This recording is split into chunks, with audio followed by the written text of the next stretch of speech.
Happy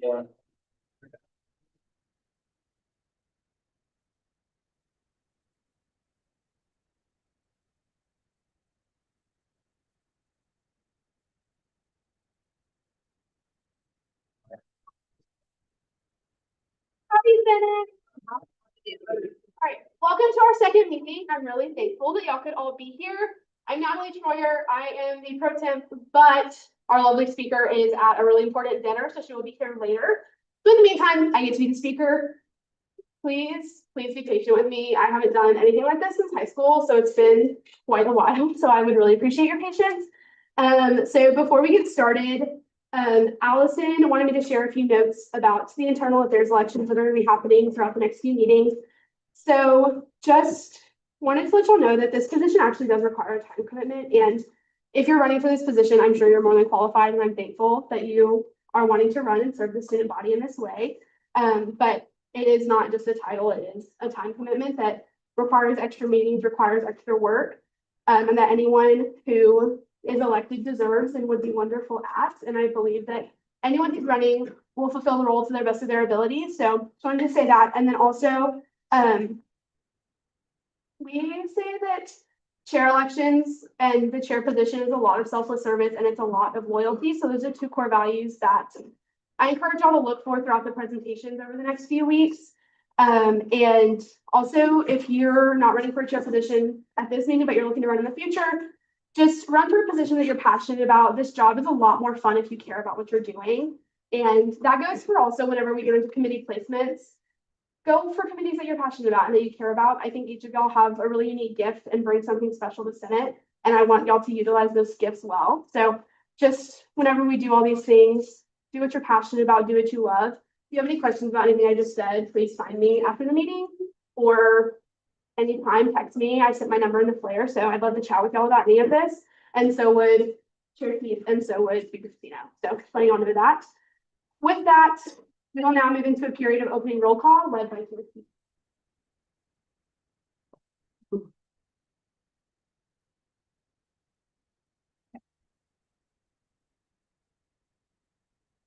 All righty, whenever I place your name, please say howdy. At each polling. Speaker Casino. Speaker Casino, Chair Troyer. Howdy. Chair Keith. Senator Whitaker. Howdy. Senator Smith. Howdy. Senator Lambert. Howdy. Gamble. Howdy. Garner. Howdy. Allen. Howdy. O'Sullivan. Howdy. Mayfield. Ottaway. Paul Maxwell. Howdy. Wynn. Howdy. Bowles. Howdy. Richards. Ladborough. Howdy. Jones. Howdy. Horton. Howdy. Pebble. Howdy. Chin. Brooke. Here. Howdy. Hancock. Howdy. Jones. Brad. Howdy. Alfonso. Howdy. Dom. Foley. Moore. Howdy. Pritchard. Here. Fox. Howdy. Bradley. Howdy. Mock. Howdy. Hunter. Howdy. Bronco. Howdy. Bert. Wesley. Smith. Howdy. Bolda. Howdy. Bard. Howdy. Huber. Howdy. Ken. Howdy. Lebedev. Howdy. Hughes. Cox. Howdy. Castillo. Howdy. Dick. Howdy. Ibarra. Howdy. Griffiths. Howdy. Morales. Howdy.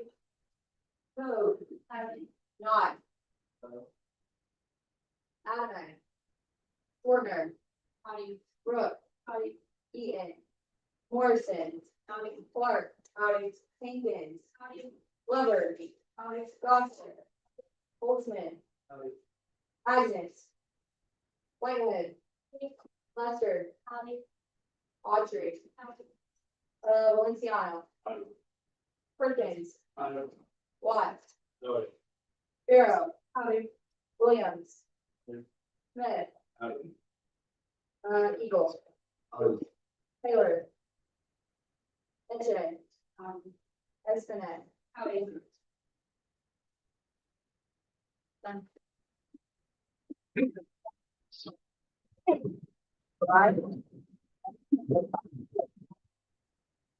Okay, if you, Madam Speaker, I'd like to make a motion.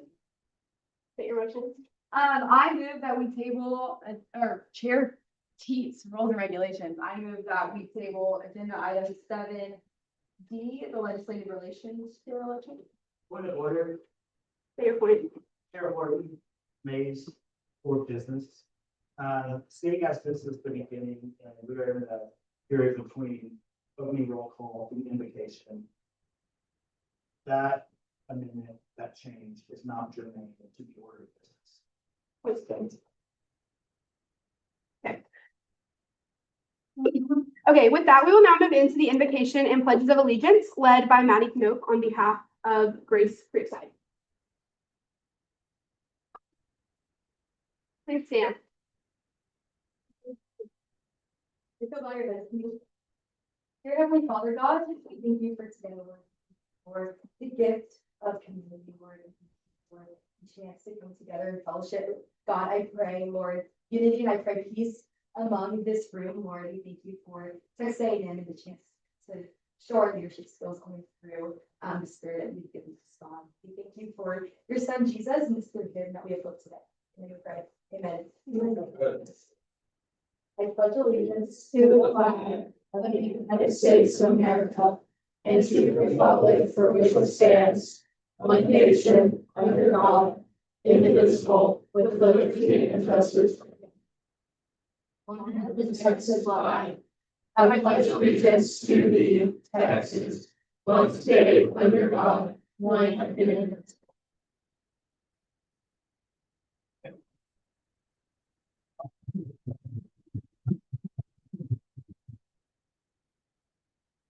Brief notes, if you arrived late, please go grab your name tag by Eli Patel and make sure that your name tags are facing out. So if you have a question, you know who to call on. So. Okay. With that, we will now move into a period of open forum. Chair Teets, do I see anyone for open forum? Shoot. Yeah, we did. Sorry, guys. We will now move into the mission statement and Aggie Honor Code led by our longest serving senator, Chair.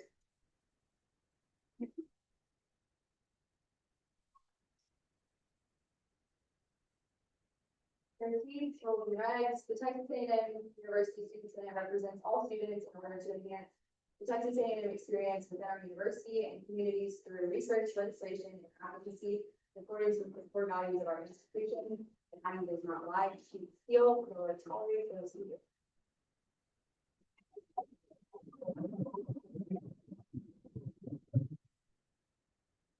With that, we will move into a period of open forum. Chair Teets, do you have anyone for open forum?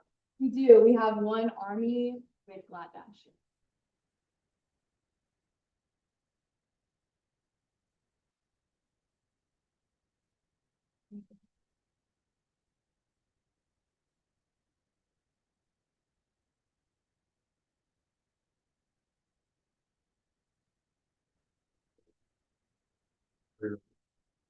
Sweet. Thank you guys so much for having us. It's truly a privilege to come talk to you guys. But my name's Nada, this is Steven, and that's Drake, and we're here to talk to you guys about Gladiator Dash.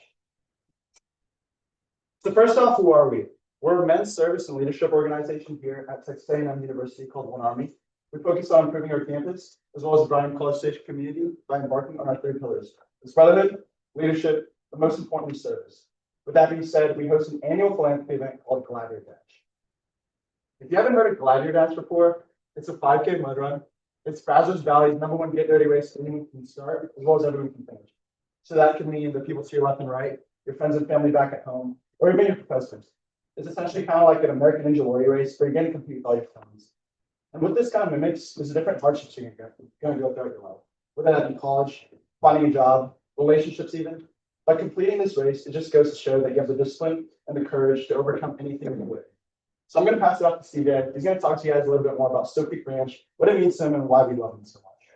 Yeah, so Stoke Creek Ranch is the reason why we do this race every year. It's our philanthropy. So Stowe Creek Branch is a crisis center for at-risk youth from around the country, which aims to educate, house, and rehabilitate its kids from their adverse backgrounds, and most importantly, remind them that the events in their life, while they are tragic and things that kids should not have to deal with, they do not define who these kids are, or rather gives them the opportunity to demonstrate who it is they want to be. And you may be saying, "CD, that's great, fantastic message," but I know you guys are in a ton of organizations. You guys have Pixie philanthropy events left, right, and center every single week. Why should you go to ours? You know, I can teach a person the right things to say. I can even teach them how to pitch a philanthropy event. But the one thing that I can't teach, no matter how hard I try, frankly, is passion. And One Army undeniably has so much passion for Stowe Creek Branch, and we exemplify that passion every single day through our actions, through our intentionality, and most importantly, the presence that we have in each one of these boys' lives. From big things like our entire organization going down to the ranch every single Friday to mentor these boys, to small things like our mentor-mentee program, which aim to establish more personal relationships with these boys and teach them that it's okay to trust people in their lives because the men of One Army, we aren't going anywhere. And all this to say is that we invest so much in these boys, but I can confidently say the return on that investment has been 10 times the amount that we put in. And in fact, through Stowe Creek Branch, I've learned more about the type of man I want to be, the type of father I want to be, and the importance of serving something bigger than yourself, more so than any other experience I've had here at Texas A&M. And what makes One Army so special to me is that my experience, most importantly, my belief and all the great things that Stowe Creek Branch does, isn't just specific to me, but it's the common sentiment shared by every single guy who wears that emblem on his chest. And that's why we get so pumped about someone like Gladiator Dash, because it offers us the unique opportunity to directly benefit a group of kids who have made our lives so special. That being said, I'll pass it off to Drake and talk more about the race. And then you can skip that video.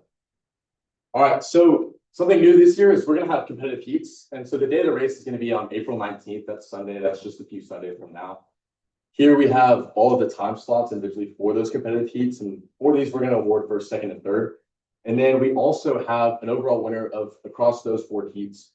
The overall winner is gonna receive, if you can hit the next slide.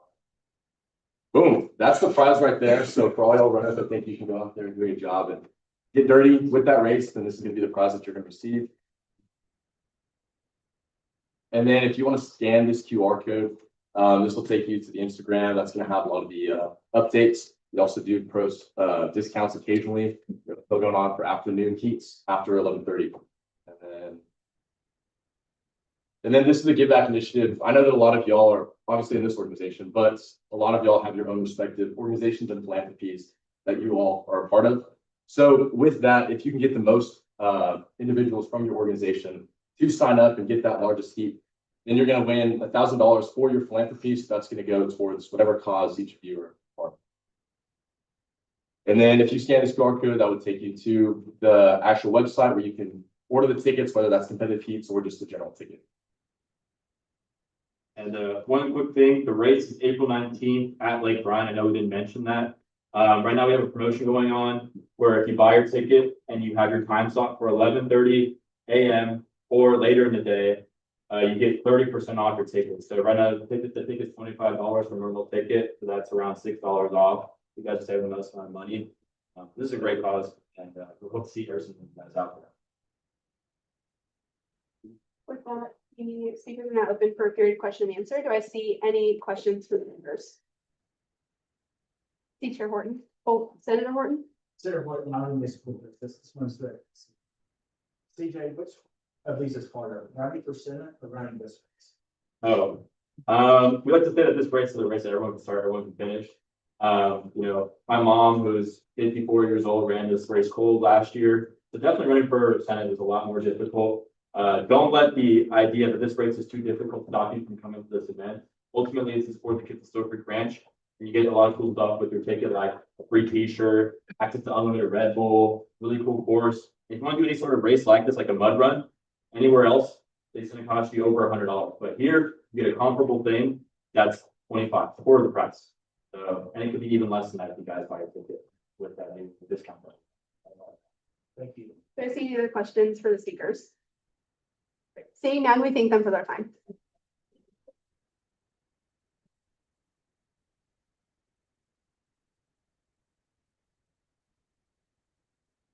With that, we will now move into the consideration of the March 18th, 2026 meeting minutes. Do I see any objection to the passage of the minutes? Seeing none, the minutes pass. Okay, please go with you guys. Okay, We will now move into a period of internal affairs elections, beginning with the election of the Traditions and Cultures Chair. As a reminder, the process begins with nominations, followed by a period of question and answer.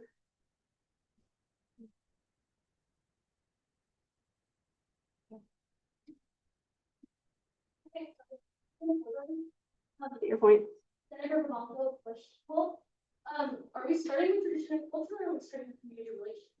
Yes, during IA, we made the decision to switch the traditional. Your inquiry. Senator Portman, or Senator Portman, in the School of Business. I do not believe that IA could function at this point, because it does not have a formal, only have 3 people. The code states. Isn't recording. As far as I know, a quorum includes the speaker. So therefore, any action is made.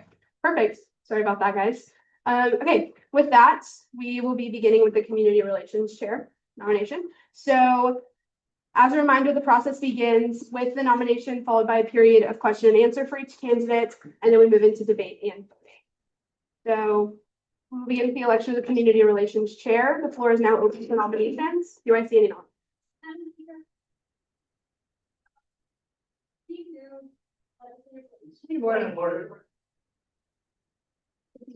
Chair needs rules and regs to get senator to not state or review copies. I see Senator Bradley. Senator Bradley, College of Engineering, I nominate Senator Charlie. For Community Relations Chair. Right, is that? Yes. Senator Glover, do you accept the nomination? With that, the floor is still open for nominations. Do I see any other nominations for Community Relations Chair? All right, Steve. Senator. Caucus, I nominate Scarlett. Senator Spera, do you accept the nomination? What are voters? Say your point. Senator Portman, Miami School of Business, I'm not here to say. I do not believe that's. Okay, with that, the floor is still open for nominations. Do I see any nominations? I see Senator Cox. Because on campus obvious, I nominate Alvin Spera. Second. The motion has been made and seconded. Senator Spera, do you accept? Okay, from this point forward, Senator Glover will be considered as candidate 1 and Senator Spera will be considered as candidate 2. Candidate 1, will you please come to the floor with your character witness, and candidate 2, will you please step outside with your character witness?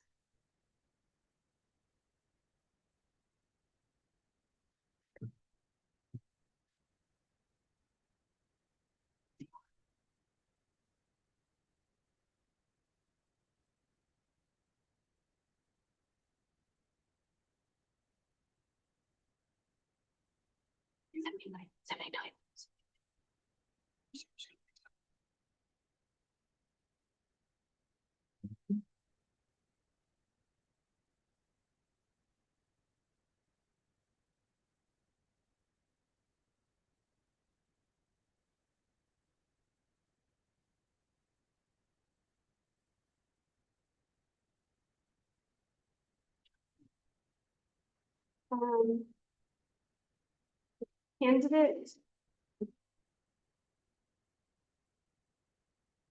Mhm.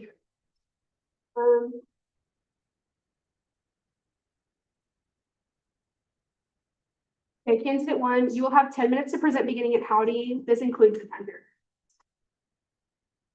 Howdy, Senate. Howdy. Hi, it's a pleasure to meet you. My name is Charlie Glover. This is my second session serving, and I'm so excited to be able to be in front of you all and share a little bit more about myself. So let's go to the next slide.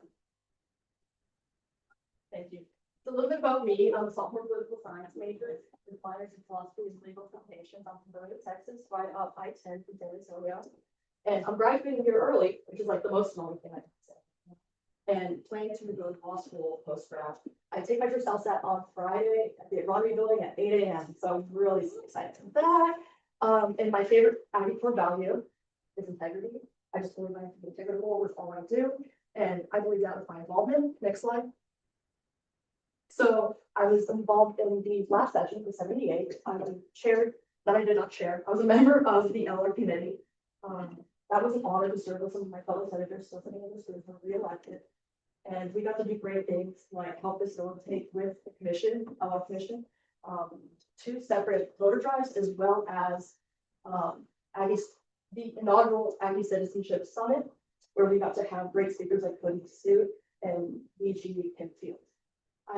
I am also a member of Chi Omega, that is a sorority. I am PC 24. I'm also a member of the Pre-Law Society.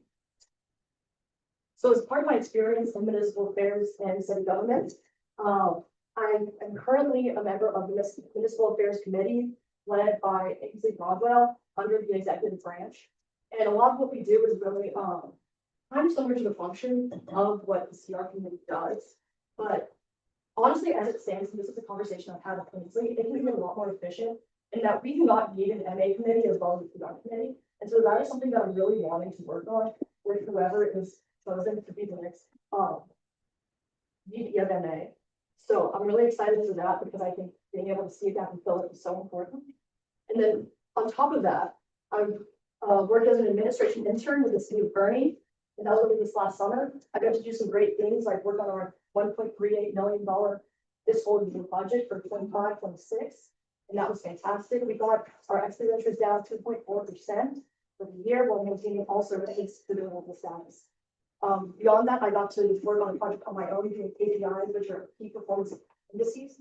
I took a bunch of metrics. I basically took cities like Fredericksburg, Burville, Comfort, Schertz, all of these cities, measured utilities, employment, staff, all of these things, and was able to compare them to see how efficient we are when we're put up against the community.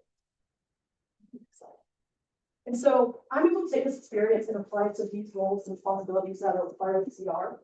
So you can read it for yourself. Basically, you are mediating between the student senate and the city. And so, as well as other, district municipalities. And so I preside over the community relations committee. I work directly with the executive cabinet's counterpart, which I mentioned, currently served by Ainsley Rodwell, but is soon to be changed once they have those applications. And then I attend Bryan College Station city meetings as a representative of the student senate with pertinent issues requiring them to do so. And I believe every meeting is a pertinent issue. So here are some of my goals. I went to a dinner on Monday, as well as many of y'all did. And the CM was city manager made a great point, and it's something that I wanted to include in my presentation anyway. It's the idea that students are transient. And I think we all pick up on this so much, and you get it along whenever you're having a conversation with any of the city council members, because then again, they are beholden to their actual voters. They aren't beholden to the people who live in their part of the city. However, the Aggie student body as a whole will permanently always be within the city. It just won't be the same people. So what we can do is establish things like these goals that I have up here in order to maintain a continuing lasting presence where we can leave infrastructure and certain modes of communication that are lasting and won't just go away once a new person's elected or new students come in. So my first goal here is Northgate. So Northgate's a hot topic.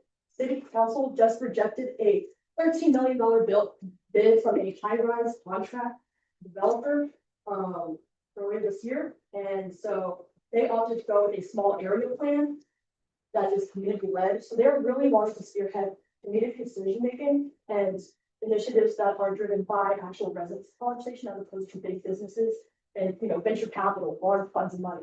We don't want to lose our city back. And so I want to work with them so that students have a voice in this because we are the patrons of Northgate.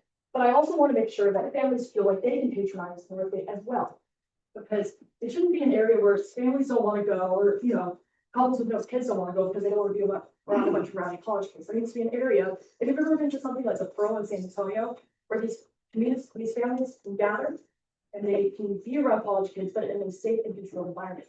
Second, housing. SB 1567 was huge, but we're still 4,900 housing units short of being up to the occupancy level that we need. So I want to keep SGA updated as well as the student body. because the council is considering low fluoride development impact fees, and that would be a huge incentive to build, low, high affordability housing within the area. And then transportation, currently in Northgate with TechStop, there's some stuff going on with bikes and pedestrian walkways. And the city's just considering a lot of this with, a transportation master plan, and that's huge, and I want to have our input there, as well as communication. Communication, as I've said, it can seem shaky, it can seem like it oscillates because things are transient. However, I think that with things like I have a proposed, little, like a digest that would come out that's simple and consistent and speaks in plain language that students understand, so they're able to communicate their issues in ways that they understand, and they're able to say, hey, my rent's too high, I can't afford this. This is something that actually matters to me. And so I want to speak to that, and so that they're able to speak for themselves. And then I also want to look at facilitating and hosting a city hall 101 workshop every semester, so that students again are able to voice these concerns themselves and have this knowledge, because no one likes taking Post 207. I'm a political science major and I hated it, but it's so important. But it just really disincentivizes people to want to participate when it's associated with PACBAC. So when it's actually, it feels palpable, it feels tangible, it feels like a buildable thing, I think that's a huge thing. I think it's actually involved and have stakes and speak. I don't know, consider about it. Here are my letters of recommendation. We have Kingsley Broadwell, who I've mentioned, Vice President of Municipal Affairs, Brock Sladen, who is the junior class president, Maddie Taylor, who is the former chief of student engagement under the last SVP.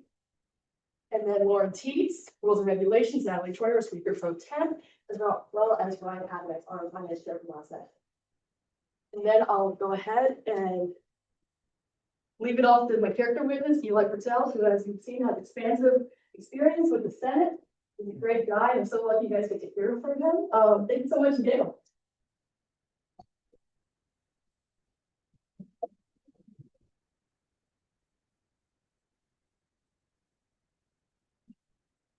Like your have like 5. Nine. What? The uncontested, it was 1 job. It's race. It's gonna be 7 5. This is the Incontested 7 5. Pretty sure. Thank you. Okay, without character recess 5 minutes. All right, howdy, Senate. If we have not had the pleasure of meeting, my name is Eli Patel. I've been in Senate for a little while. One of the things I've learned looking at all these different chairs and what they do, I think community relations is one of, if not the most important chairship, because local government has just so much effect on how students at Texas A&M live their life.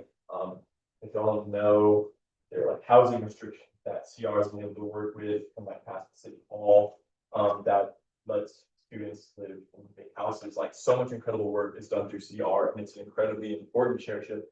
And so the person who is the chair is very, very important. If y'all don't know, if you don't know any people who work in local government, I work with family members who were working in local government, and they experience a lot of people who have very strong opinions and outspoken opinions about things that they know very little about. I don't know if y'all have ever seen the show Parks and Recreation. There's not a lot of hyperbole in the crazy people that local governments deal with all the time. So it is incredibly important for a role like the CR chair that interfaces with local government so much to have someone who commands a lot of ethos and can get the ear and get the respect of people in local government. And I think Charlie has these qualities, very much so. And there are 2 main things that a CR chair needs. They need to be personable and they need to be knowledgeable. Let me talk about the first one. So if you have not had the pleasure of meeting Charlie, she's an incredibly energetic person, an incredibly kind person. I think she's maybe one of the most easy to talk to people I have just ever encountered in my life. She's very easy to respect. You feel her and you talk to her. And I'm sure and what she's already interacted with local government, working with municipal affairs. They already know this about her, and I'm sure they're already familiar with her and have that respect for her. But so much more of that respect comes from being competent and being knowledgeable. And if you were listening to what she was talking about, she clearly knows so much about the work of CR and so much about the issues that are facing to students in that arena working with local government. And because of what I've said about local government, they can sniff out when people don't know what they're talking about. And so it's so important that the CR knows exactly what they're talking about, what they want. And clearly Charlie knows all of these things. She's an incredible team player, a very gracious person. And I know that she's going to be an incredible leader to all the senators and CR, whether you're new or you've been here for a while. I know incredible work is going to be done in her committee. I imagine it'll be a very productive year. And I cannot imagine a more competent candidate for CR than Charlie. I don't know if I've seen a better CR than Charlie. And I urge you strongly to vote for Charlie. And vote for your CR chair. That's what I got.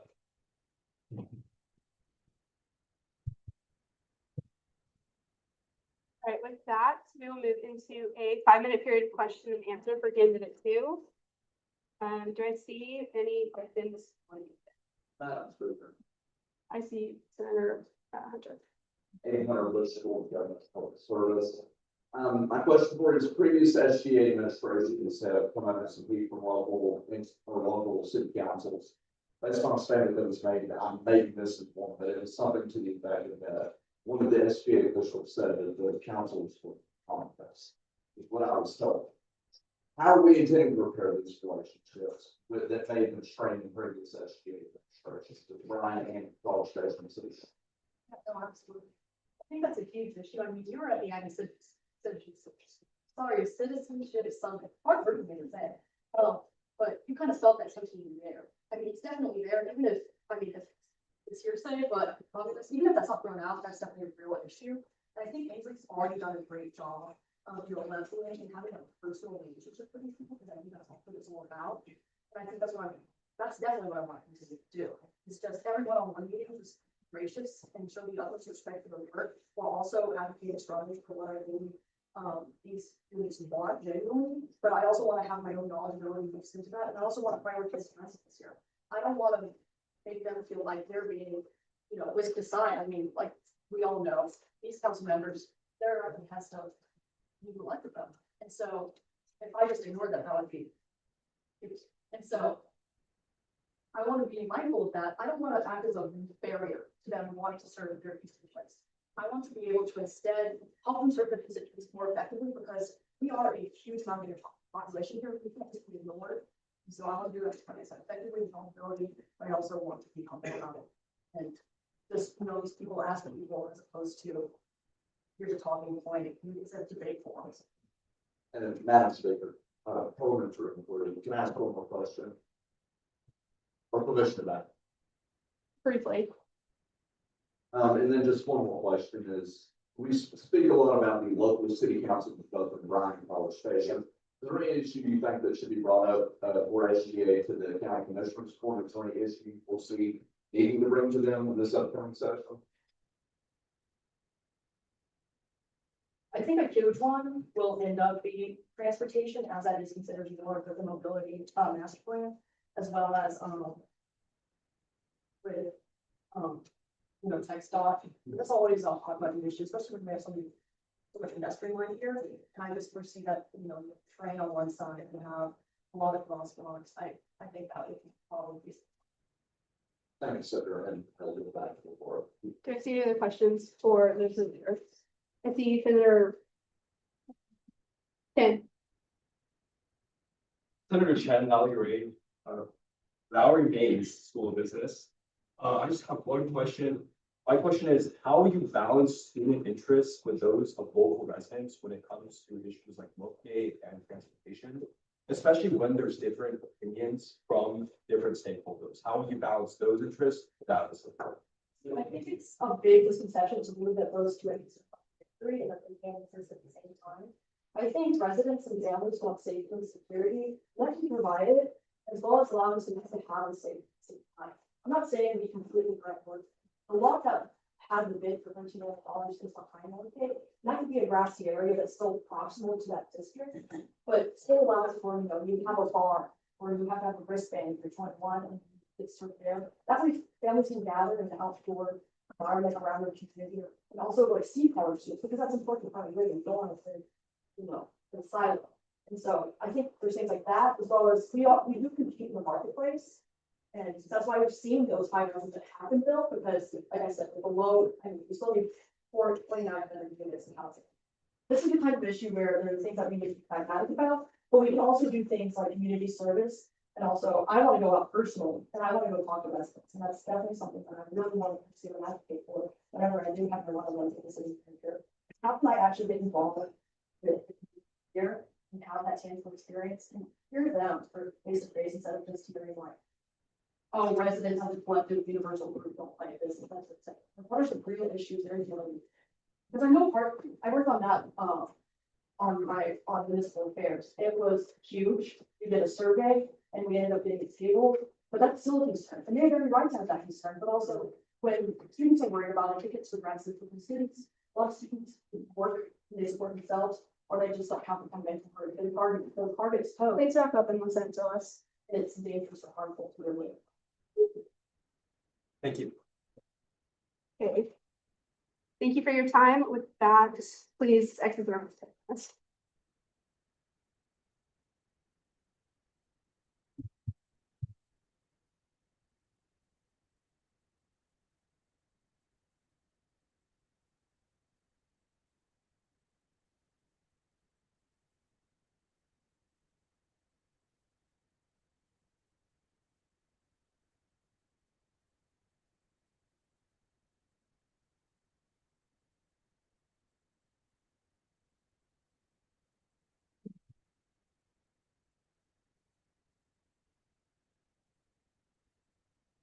Candidates, you'll have 10 minutes to present, followed by a 5-minute period for your parent to speak, and then 5-minute period of question and answer. You're ready to go, Patty. Howdy. My name is Audrey Sparrow, and I'm running for the Community Relations Chair in the Senate seat. So here's a little bit about me. I am a business management pre-law major. I'm on that track. I am from Fredericksburg, Texas, beautiful hill country. If y'all ever been there, you should go. Fun fact about me, I'm a 10th generation Texan. So my family has been here since the Battle of Galloway and Battle of Gonzales, the first battle in Texas history in Civil War. My favorite Aggie core value is selfless service. I believe selfless service promotes such a Christian value of putting yourself after others. Christ is the ultimate example of that. And I believe selfless service is including that as well. And then my favorite verse is Matthew 6:26. It says, "Look at the sparrows of the air. They do not sow or reap or store away in barns, but yet your heavenly Father feeds. Are you not much more valuable than they?" And that always gives me peace, especially when I'm going into things that are uncertain or new, which is a lot very similar to all of us here at work in our young adult lives. Just to give me peace about any situation I'm in. So involvement, I am ASC here at College Station at TAMU, Aggie Sisters for Christ. I am in Fish Councils, which is the flow for class councils. And if you didn't know, class councils runs all the class traditions.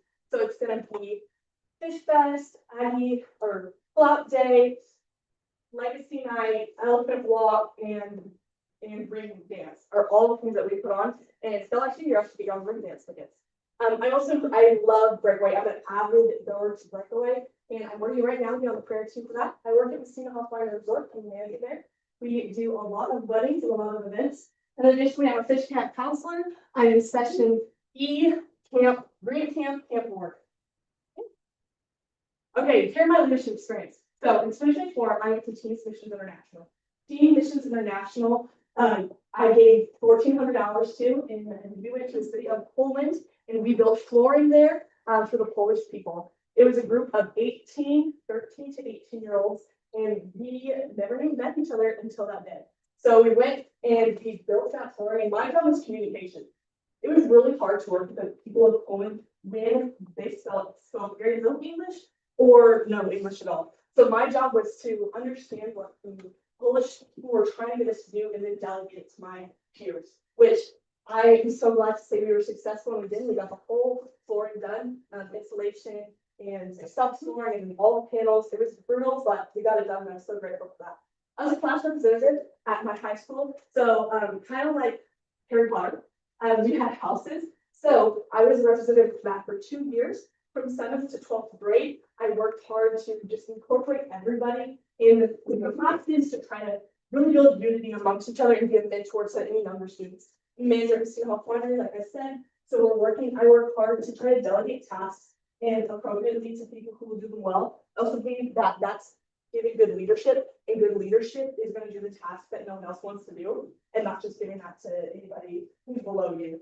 Family, I am the oldest of 7. Yes, 7, that's a lot, I know, but that has just really prepared me to deal with just all types of things coming up in life and done a lot. And then fish council, so I'm in fish co. Recently, I just put on a fish Olympics. We had that on Sunday and it was so fun. My committee won, yay, it was awesome. But yeah, and we work together to just communicate with alumni as well as communicate with other fellows and companies.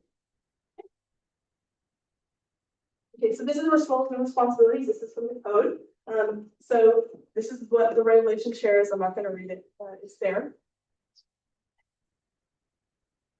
Okay, SGA organizations. So what committee is going to do is it works strictly with Reclaim, with Carpool, and with Aggie and with Big Event.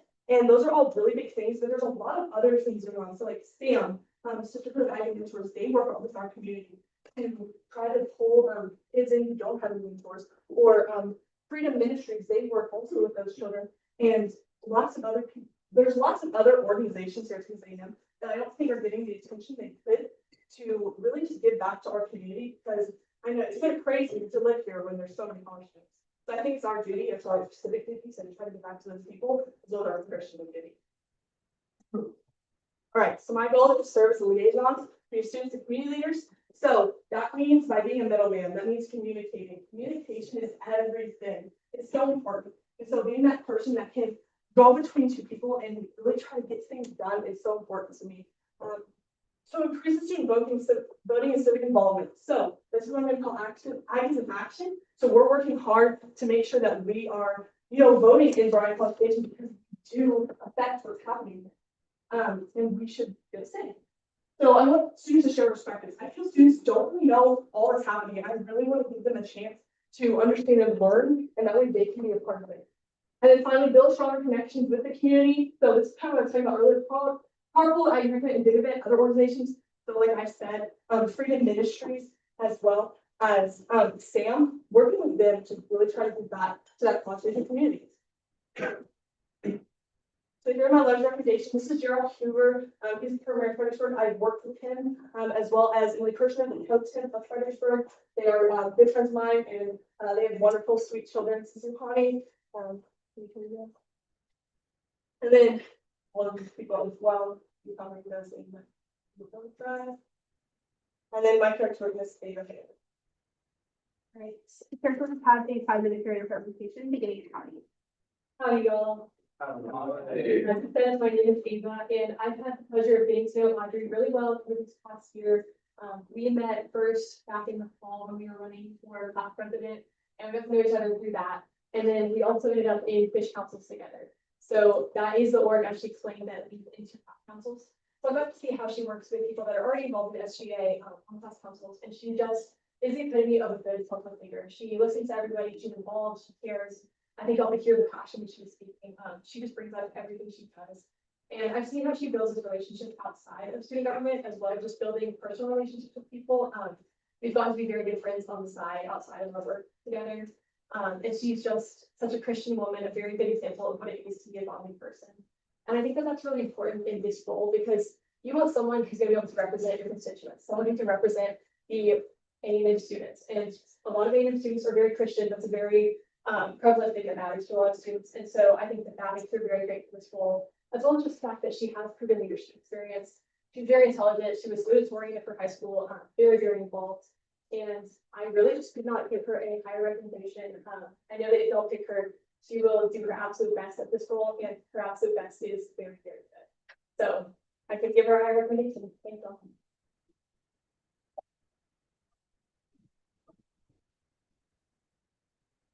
All right, with that, come back to the floor. We will move into a 5-minute period of question and answer for candidate 2. Do I see any questions for candidate 2? I see Senator Furner. Senator Schwartner, off campus caucus, how do you plan to foster direct relationships with the college station? Yes, ma'am. So I plan to work with Mayor Nichols as well as the city manager to just work with them to go to the meetings, to involve myself by being there, talking with them, learning what's happening, and then reporting it back to my committee and whoever I'm meeting. Because I think it's so important, even bringing my committee there, because I think that the more you know, the more you can get together, and just building that relationship is so important. Thank you. I see Senator Laprock. Senator Lathrop, Arts and Sciences, Caucus. So you worked with your local government, in your hometown. Would you like to tell us about like what you took away from that, and how you're gonna implement that into your position as the community administrator? So I think honestly, the biggest thing I learned, you can do, like, you can be at places, you can talk to people, you can get this done, get that done, but I think without manners or without being kind to people you're working with, like, why are you gonna do it? Like, why are you gonna do it if you aren't doing it good? It's hard. And so I think those people taught me truly how to give back and give back selflessly, not just expecting, oh, I'm doing this, so I'm gonna get this. It's giving back, just with that. Thank you. Okay, I see Senator Vivanco. Senator Bronco, with school, do you happen to know why there's only a college station compensation so much lower than, Brian? Yes, so if y'all didn't know, the city of College Station has no homeless shelters or no aid for the homeless people here. So what we want, they are moving the homeless people in College Station to Bryan, where there is a homeless shelter for them to go to. A similar thing happens in Fredericksburg, and so I'm very familiar with people being relocated just because they're maybe not desirable or just being misplaced. I see Senator Bradley. Senator Radley, College of Engineering. You're currently a member of Lynn Team, Yes, sir. permission to back and forth. Briefly? Do you see yourself, being able to transfer full-time soon to A&M? You do? I do. Okay. Yes, so right now I have 6 classes left to transfer, so I should be transferred to Advanced A&M by spring of 2027. So I only have 1 more semester left at Flint. Okay, thank you. I see Senator Hunter. Senator Hunter Bush. This, you come from Fredericksburg, Texas, those local city councils are having to balance tourism as well as locals. How do you take that experience from back home and apply here where our local city councils will have to balance your college students and your local? Yes, okay, thank you, that's a great question. So local residents are so important. They're the one who really keep the town alive while we're gone. And yes, we're here, in seasons, but those local residents are so important. And so really prioritizing how to help them. And I think Big Event is a great way that we prioritize the people here in College Station and Bryan to bring just as much positive impact we can to the people of the community. Thank you so much. Thank you, Senator. Senator Castillo. Castillo on campus August. I know you mentioned 4 rules and that's like, what do you think is priority number 1? I think priority number 1 is really a good community and good relationship with the community here at College Station with the mayor, because I'm not only working for myself, I'm working for everyone coming behind me. So if I mess something up, then that's affecting everyone who's behind me, that's affecting all of the senators, that's affecting everyone who's behind me. So I think it's really important that I do my best to be as the leader I know I can be and show them like, hey, this is who we are, this is what we stand for. We are always going to do our best, we're going to work our hardest, and that's what I am recommending for. So thank you. Ask you a question. State your motion. I was just that for Order. 50 tools and regulations, as Senator did not say. Also, in order to keep things fair between the candidates, we're not going to be extending question and answer. Do I see any other questions from the speaker? I see Senator Fox. Senator Hall, on campus topics, can you really go into why no taking the form is a big deal we talked about and what that kind of did for the community? Yeah, okay, so we worked with no more than 4, and we worked to make it so that you can live with more than 4 people in College Station. So it is so important. Those rates were so high, only having 4 people in a house, allowing me to have more than 4 people in a house really allows for those rates of housing to go down, and, college students don't have much money, it's really important that we're trying to protect our futures as much as we can. And so that was so important to Please wrap up in 1 second or less. the. Please wrap up in 1 second or less. Thank you for your time.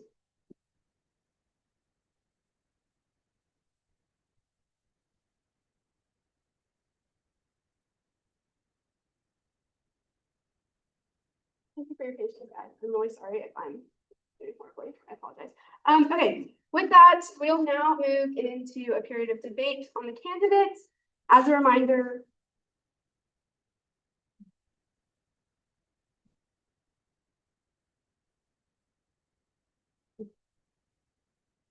okay. As a reminder, we will only refer to candidates by their candidate number rather than by their name. You will be called out of order if you refer to them by their name. Because this is a contested race, we will only be debating 4 candidates. If you say anything negative about a candidate during debate, you will be called out of order. So we will begin the first round of debate for candidate 1. Do I see any debate for candidate 1? Senator Horton.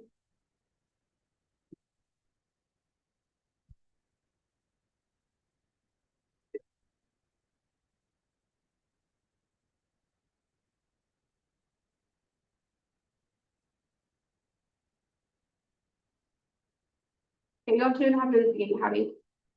Hi, Senator Horton, Leonard Bay School Business. Kenneth Warren is a dear friend of mine. I first met Kenneth Warren whenever she ran with us. It was last year for the 78 session. And Kenneth Warren is one of the hardest working people I know. There's few people I know who are well versed in public policy, who are well versed in how to communicate with people, and who are truly passionate for the work that community relations. Kenneth Warren has my full endorsement, and with that, I yield to Senator Brown.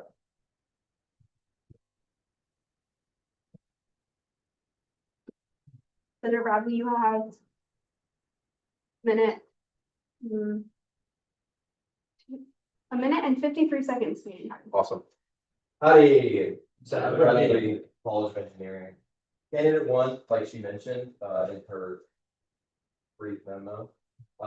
We had a meeting, or some of us had the opportunity to go to a meeting with council, on Monday. She was there at that meeting, and I was also there at that meeting. Some others in the room were also there. She was asking some really good questions. We got to have a lot of back and forth with city leaders, and seeing her in that role, or seeing her, getting to actually talk and do the work of what community relations is. I think she's very qualified from what I heard from her and from the conversations she was having. And I've gotten to know candidate 1 over the past year, and she is a great person. She is, like mentioned, very hardworking. Does a lot of work for the Senate, and she has a lot of good ideas. With that, I yield my time to Senator Jordan.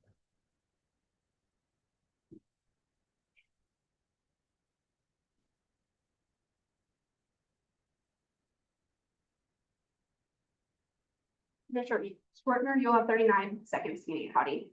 Senator Shorter, off-campus caucus, howdy. Hey. I just want to bounce off of what Bo said about candidate 1. She truly does have the experience for the role.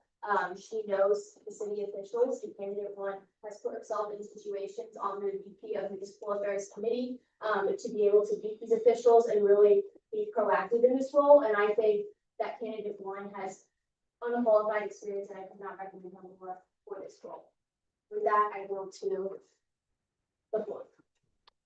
Thank you. Seeing that the floor has been yielded to, we will now, sorry, I'm resetting my timer. We will now move into the first round of debate for candidate 2. Do I see any debate for candidate 2? Senator Blanco.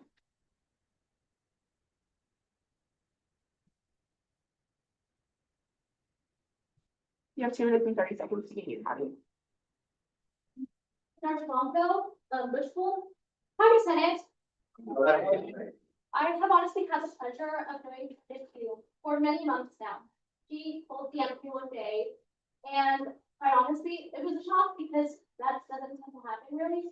And she wanted to run for class president. Her dedication, her willingness to learn and be open to ideas, regardless of the outcome of her race, really inspires me that she is someone who genuinely cares and will do what is best regardless of the outcome. In my opinion, I have seen her grow and work and be passionate. The fact that she is willing to work with the organizations that are within SDA that already work with our community, I think speaks volumes not only for character, but for willingness to work with people outside of this room that can make a big influence. And with that, I yield to Senator Kim.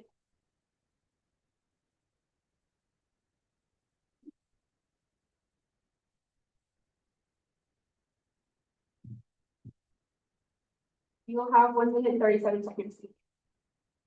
Howdy. Senator Kevin Corp, Cadets.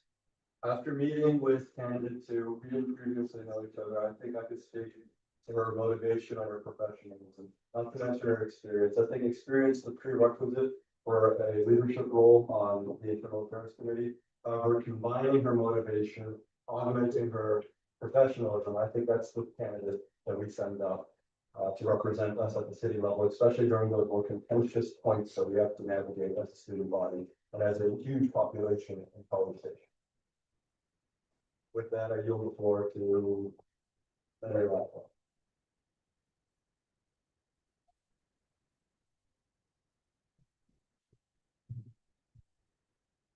You have 1 minute to get it. Howdy. Okay, so I had the pleasure of meeting candidate two on campaign trail. And since we're all in here, I can assume that we all kind of know that it sucks. It's really hard and it's a lot of long hours and she put those in. She's a hard worker. She campaigned at the start of the semester and a month ago.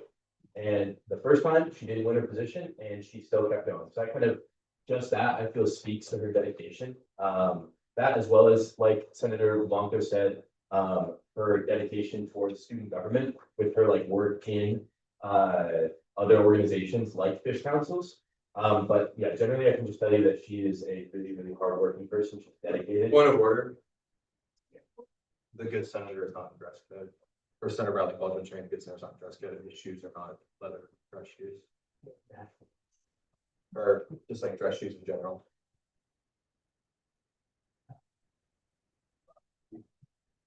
What's his name? Okay. Who do you want to yield to? I yield to Senator Cox. Senator Cox, you will have 16 seconds. Oh, can we get? So sorry.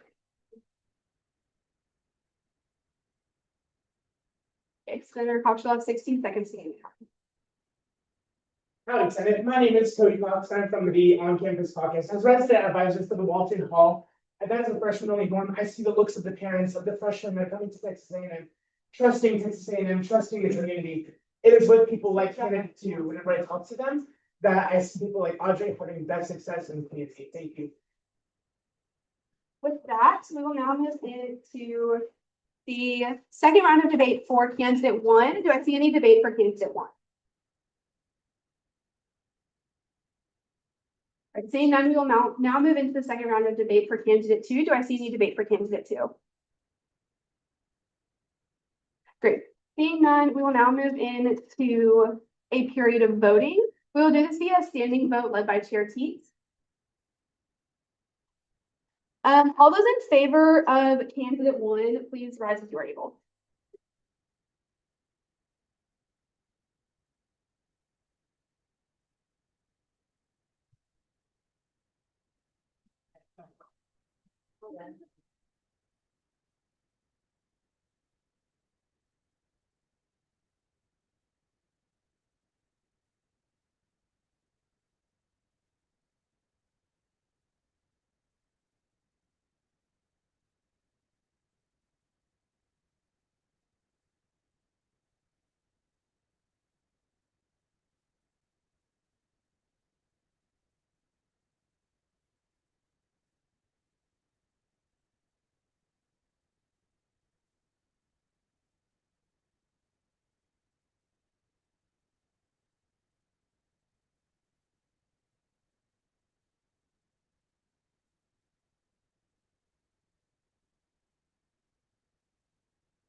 All those in favor of candidate two, please rise to your table.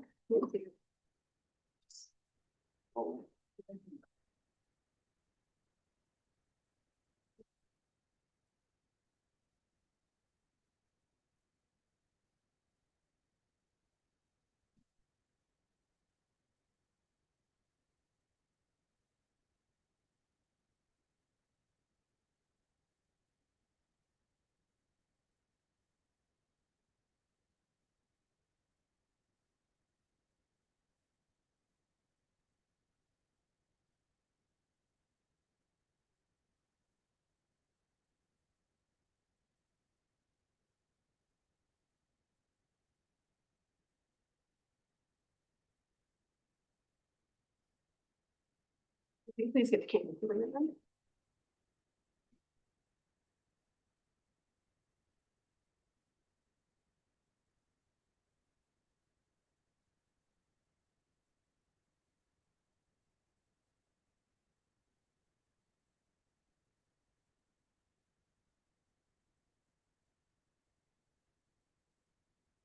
5 vote of 44 to 21, Senator Glover is elected as the Community Relations Chair.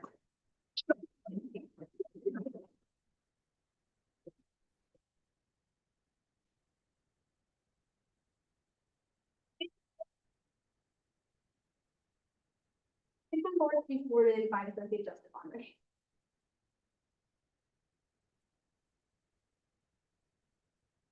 Raise your right hand. I state your name, do solemnly swear I, Charlie Glover, do solemnly swear to faithfully execute to the best of my ability to faithfully execute to the best of my ability the duties of the office of the State Chair Office the duties of the Office of Community Relations Chair for the Texas A&M University Student Government Association, to uphold the honor of the same to uphold the honor of the same at all times, to protect the welfare of the student body, at all times. and to promote good relations between the students and those concerned with the university. So help me God. So help me God. Okay.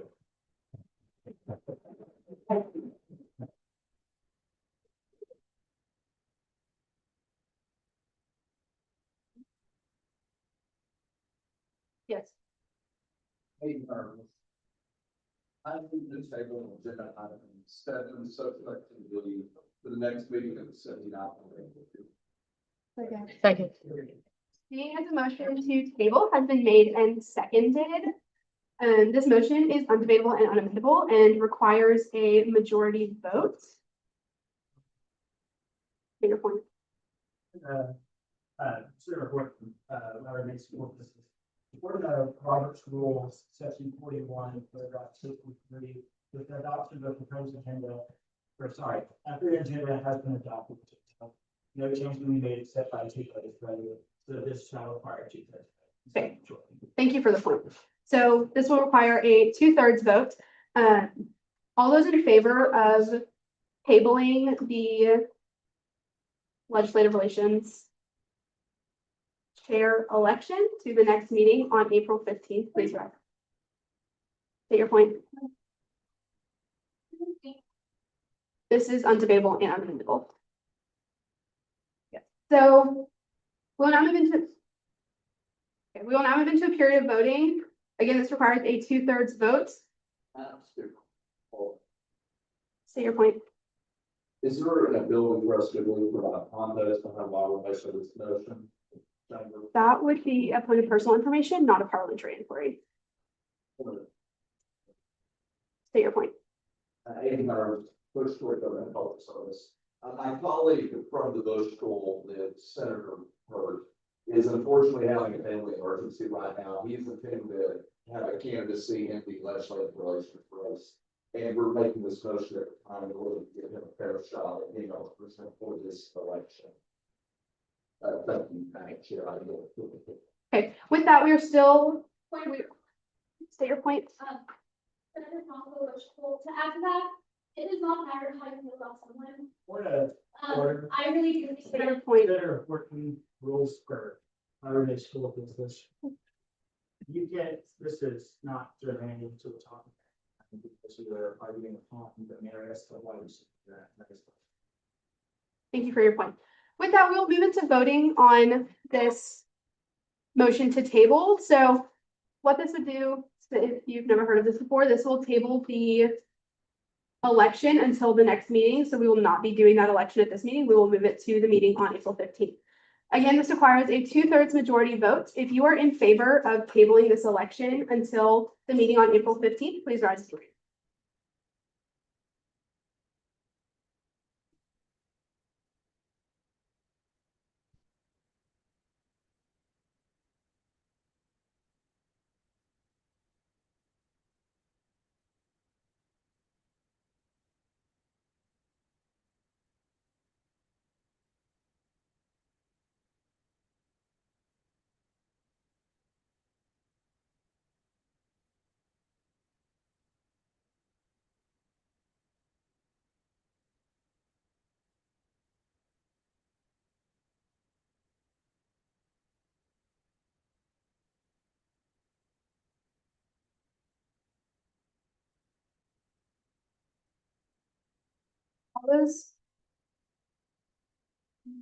All those opposed to tabling this piece until the next meeting and considering it at this meeting, please rise as you're able.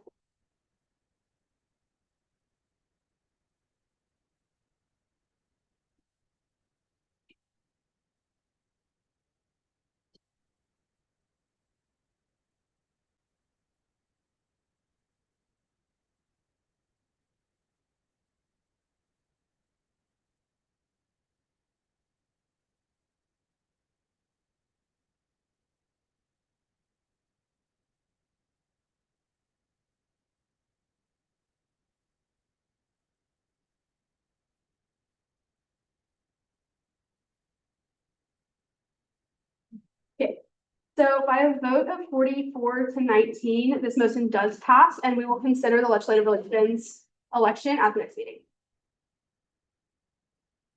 With that, we will now move in. Okay, we will now move into the election of the Traditions and Cultures Chair. The floor is open for nominations. Do I see? Here, please.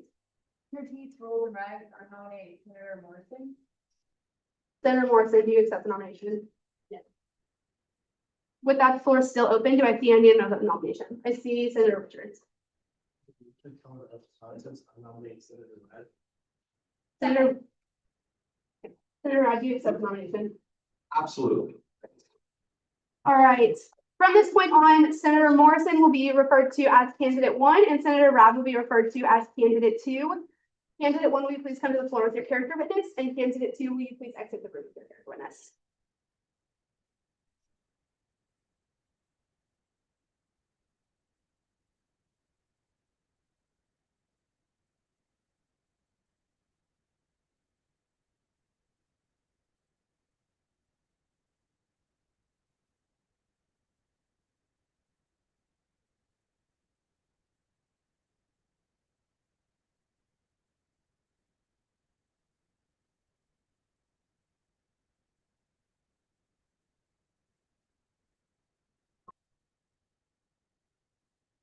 I'm going to yield the floor back to Speaker Jusino.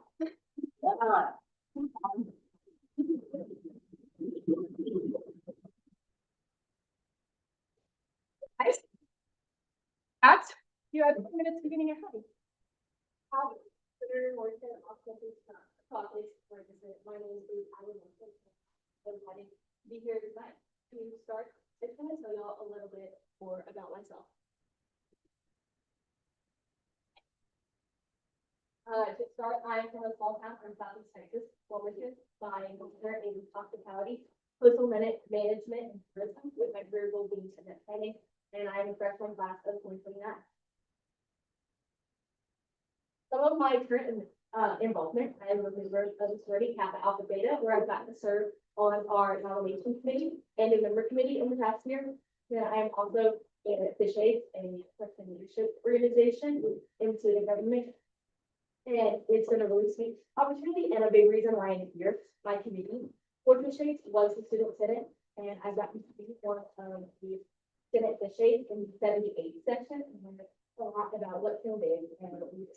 And then also I am a Schools FX, which is a freshman leadership experience in the College of Agriculture and Life Sciences, which is a really great opportunity to be more involved in my college. And then finally, I've been attending great and recently got serving in the children's ministry day. So some of my values that I really thought about, and I looked at how I look to this committee in the coming year, they be integrity, dependability, and collaborative. And I'll talk a little bit more about those and how they relate to my goals as I go over what the job requirements are and my personal goals for this committee. So to start, the tradition and culture chair is responsible for facilitating all ideas from committee members concerning policies related to culture, community, student experience, core values, and university traditions for students and tech. They work directly with the executive cabinet's counterparts charged with overseeing student well-being, traditions, and representation in any entity at Texas A&M University concerning traditions. So this is just the job description according to the SGA code. And then now for my personal goals. To start, I would like to celebrate the cultures that make IBC and the traditions that make us one big Aggie family. To produce quality legislation that reflects the excellence of our session, and to host an internal Senate event with opportunities for external engagement before extension.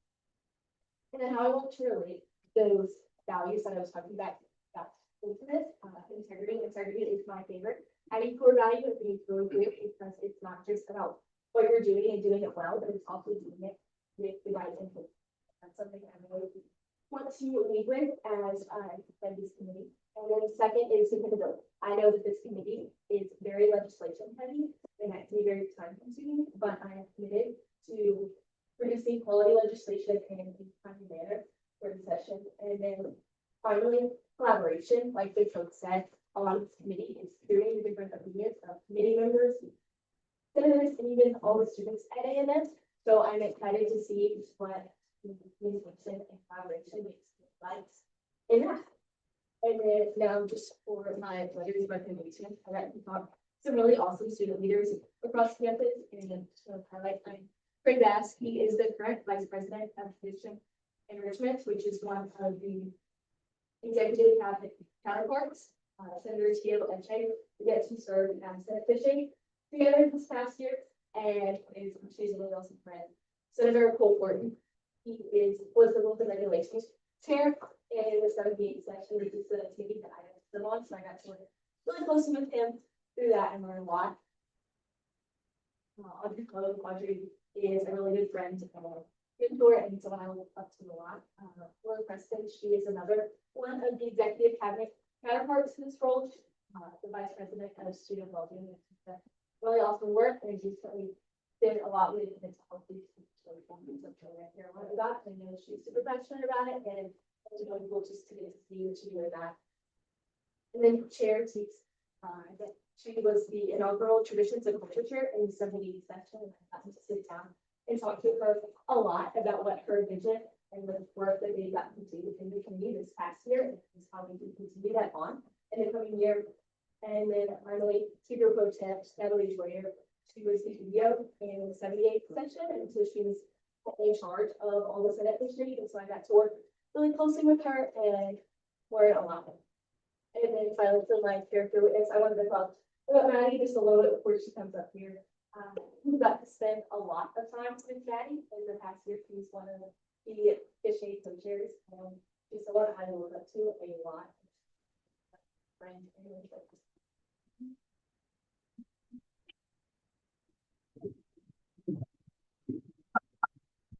Howdy. My name, like I've said, is Maddie Knope. I'm a sophomore psychology major from College Station, and this year I have gotten to know Abigail. It's such a gift by being her fish aid co-chair. And through this, I can confidently say that three things I've really seen Abigail. She's a unifier. She serves with integrity, and she is devoted. Abigail's someone who's going to show up to every single thing she does. But she's not going to show up. She's going to show up doing the background work that no one saw. She does it with humility and with confidence to show up and be able to do it with integrity and to do it well. She does it for people. She does it for her friends, whether she knows them or not. Something I think that sticks out about Abigail a lot is in her mind, it doesn't matter who you are or where you are around campus. The fact that you're an Aggie is enough to celebrate you and make you feel known and loved. And I think with the position she's going for, this carries such character for her. I've just seen Abigail serve with integrity. She's excited to talk about SGA with her friends and fish aids. And I've seen her grow in her leadership skills as she's gone throughout the entire year in Fish Aids. She is passionate about Senate. She's passionate about Texas A&M. I've seen that with her entire family and seen it with her serving with her in Fish Aids, at their campaigns and everything she does. She puts her whole heart and her whole effort into it. And so I think Abigail is just someone that, as much as she says she looks up to me, I look up to her a whole ton. She's a person that serves with lots and lots of humility, and is just willing to go above and beyond for any person. She really is a unified in a team she's for. She's a person that can see different strengths and different qualities in people and bring those together, which I think is incredible for culture and Christians change. And so it's been incredible to get to know Abigail this year, and I have full faith and trust in her to serve in this position. Right, with that, our candidate is open for a 5-minute period of question and answer. I see Senator Schwartner. Senator Schwartner, on Plains Caucus, what is your favorite tradition at Texas A&M? Yeah, I would say my favorite tradition is probably bonfire remembrance. I think it was really cool getting to experience it for the first time this year, waking up in the middle of the night, and going with a group of my friends and see how new families show up. It's very little, it's an inconvenient time, and just not too great deal. It's people we don't know, but the thing that like connects us all is the ID family, and just the love and the support that comes with that is so cool. I don't know. First message. Thank you. Senator Hunter.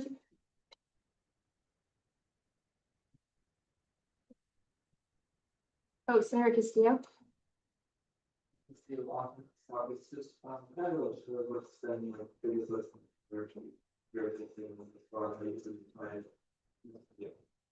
I feel like something that I've really gotten to learn a lot this year, this past year, is the importance of collaboration, which is something I talked about. It is really cool. Everyone here has a very different background and different life experience, and getting to just hear their story and their perspective on life is really cool. And that's something that I'm excited to get really incorporate in my committee, because it is a lot about the culture and the traditions and hearing people's stories. And so, yeah, thank you for your question. Senator Broadbent. Senator Bradley, College of Engineering. Seeing as the Traditions and Cultures Committee was formed within this past, or reformed, I guess, changed in the past session. What is your hope and goal for it within this next session? Where do you see it? So. Yeah, good question. I think just a little bit of what I talked about. I would love to see it be a very unifying factor in the 79 section and across A&M. I can talk to the chair too a lot about how that's something that she is looking for, is because like the unity starts in such a way, building that community here and the culture here, and then having that translate across statements. And so that's something I would really love to be able to see, is just like the unity and how that impacts it. Thank you. Chair Teets. Chair Teets, Rules and Regulations, thank you for your presentation. Could you tell us a little bit more about that internal pre-tradition Senate thing that was on your list of goals? Yeah, of course. I think it could be a really cool opportunity if we host something like a Senate hangout, study, whatever, in Coldest before something like Silver Taps, and have it as an opportunity to invite other students and them get to meet the current senators and just have it be a really cool time of getting to grow closer together and then celebrate a tradition. Senator Vivanco.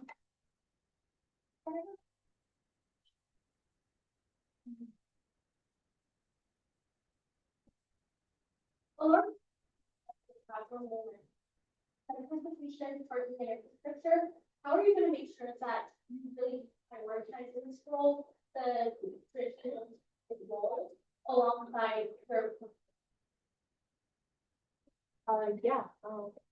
I would say while I didn't actually touch on the like transportation and stuff like that, I do think they are important things because they do affect students. And so I think having that open collaboration and speaking to students and hearing what they care about and how those can affect them is a big thing that I want to prioritize. Thank you. Senator Chen. Senator Chen, Iowa Maine School of Business. My question is, you talked a lot about traditions today. When it comes to culture, how would you promote that culture inclusion while navigating the complications that SB 17?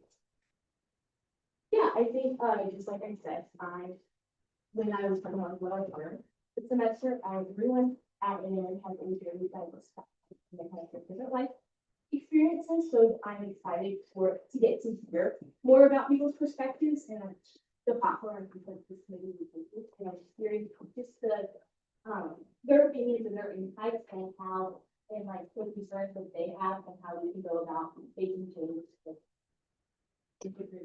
Senator Hunter. Bush, so what is your message to students who may identify as student centers who are watching on the screen? What is your message to them and how do you intend to include them on some of our ag traditions and bring them into the world? That's a really good question. I think I would just really speak on the value of the ID. It's such a cool thing that we have here. We have such a Please wrap up in 1 sentence or less. state your motion. Point of order. Your point. There's teams, rules and regulations of this, the good narrative, the state running process. That's true, you're out of order. Just finish your sentence. I think would be really cool, so you just highlight that and get to. Yeah, here. Will the candidate and the character witness please leave?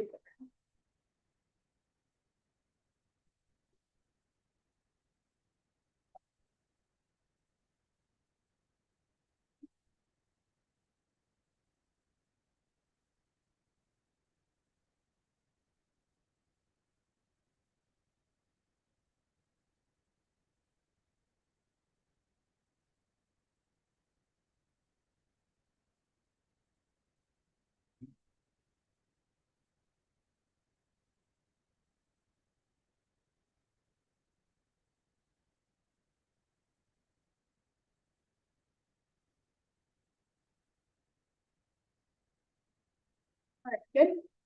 10 minutes beginning at half. Howdy.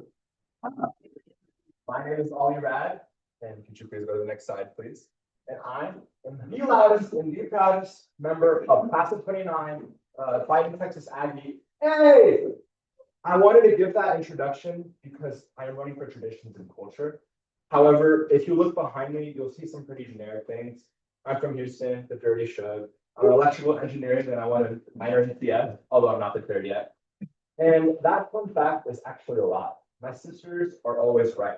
That's something I was taught from the second I was born till this morning when I told my sister I was running for this chair, and she said, "You better listen to me or else you're gonna lose." But here's the thing about my sister. Why are they not always right? One of them is a master's student graduating this May, and one of them is a chemical engineer who graduated in 24. And neither of them have bought a sports pass ever. You can do the math on how many semesters they had to purchase a sports pass, and yet still they were never touched by the Aggie culture. It wasn't that they were antisocial or just, I don't know, introverts, engineers, nerds, if you will, but it was that they were never really touched. There are several engineering caucus members here, and I think all of us can speak that it's hard. When I'm speaking about being a senator, the first question I get asked is, what's that? SGA, what does that stand for? And so one of the things that happened with my sisters is that they were just never fully reached. Next slide. And they're not alone, like I just reiterated. There are thousands like them, and it's not that many of these people are introverted or not interested. It's that the way that we've been messaging them needs for time. It's time for a change, and we need something new. So I personally was incredibly lucky, right? I'm a second generation Aggie student, but I don't like the word second generation because I have two older sisters and a father who went here. So it's really like a huge Aggie family in my eyes. And I came here in a similar manner. And my sister actually told me, don't sign up for fish camp, it's corny. Right? That is what she told me. I said, you know what? All of my friends are doing it. Worst case, I gotta escape my parents. It's summer, I'm a senior. Let me just go and see what it's like. From the pictures, you can see not only that I love fish camp, not only do I love Texas A&M to sit here with a maroon tie and to be in the Senate and to run for a chair, but it changed my freshman year. I got to meet so many different people, explore my faith, build my identity as an advocate, as an individual. So how did I get to where I am today? These are some involvements: free, the engineering flow. Aggies create another engineering organization, which talks about entrepreneurship, and I'm working on autonomous surgical light, a quantum computing club, Quant A&M, Engineers Without Borders, and now I'm in student study. You can see that I've effectively spoken to the engineers, and I'm very involved with them, and it is something that I hold dear to them. Now, this is the official Traditions and Culture Chair description. Many of you were here last session, and for those of you who weren't, all you need to know is that last October, this committee was formed, and it's kind of crazy to think the school that gets called a cult out of everywhere in the US, what a brilliant school, one of the biggest schools in the nation, if not the biggest, has such an immense and beautiful culture. And it wasn't until last October where this chair was formed. Now, it did technically have a chair, a committee before that, but it had to be expanded further. So I'm here running on the fact that it's in this audience, 25 by 25. In 2025, we successfully reached over 25,000 engineers. We have less than 75,000 total students in 7, 840 and 841, right? And so if over a third of our students are failing to be reached, and only a small few hand of them are able to understand and embrace the Aggie culture, then I feel like that is something that needs to be changed.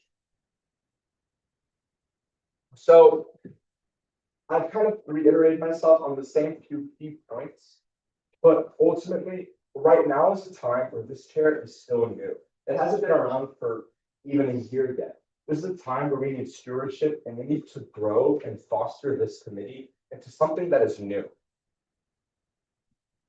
And so why me?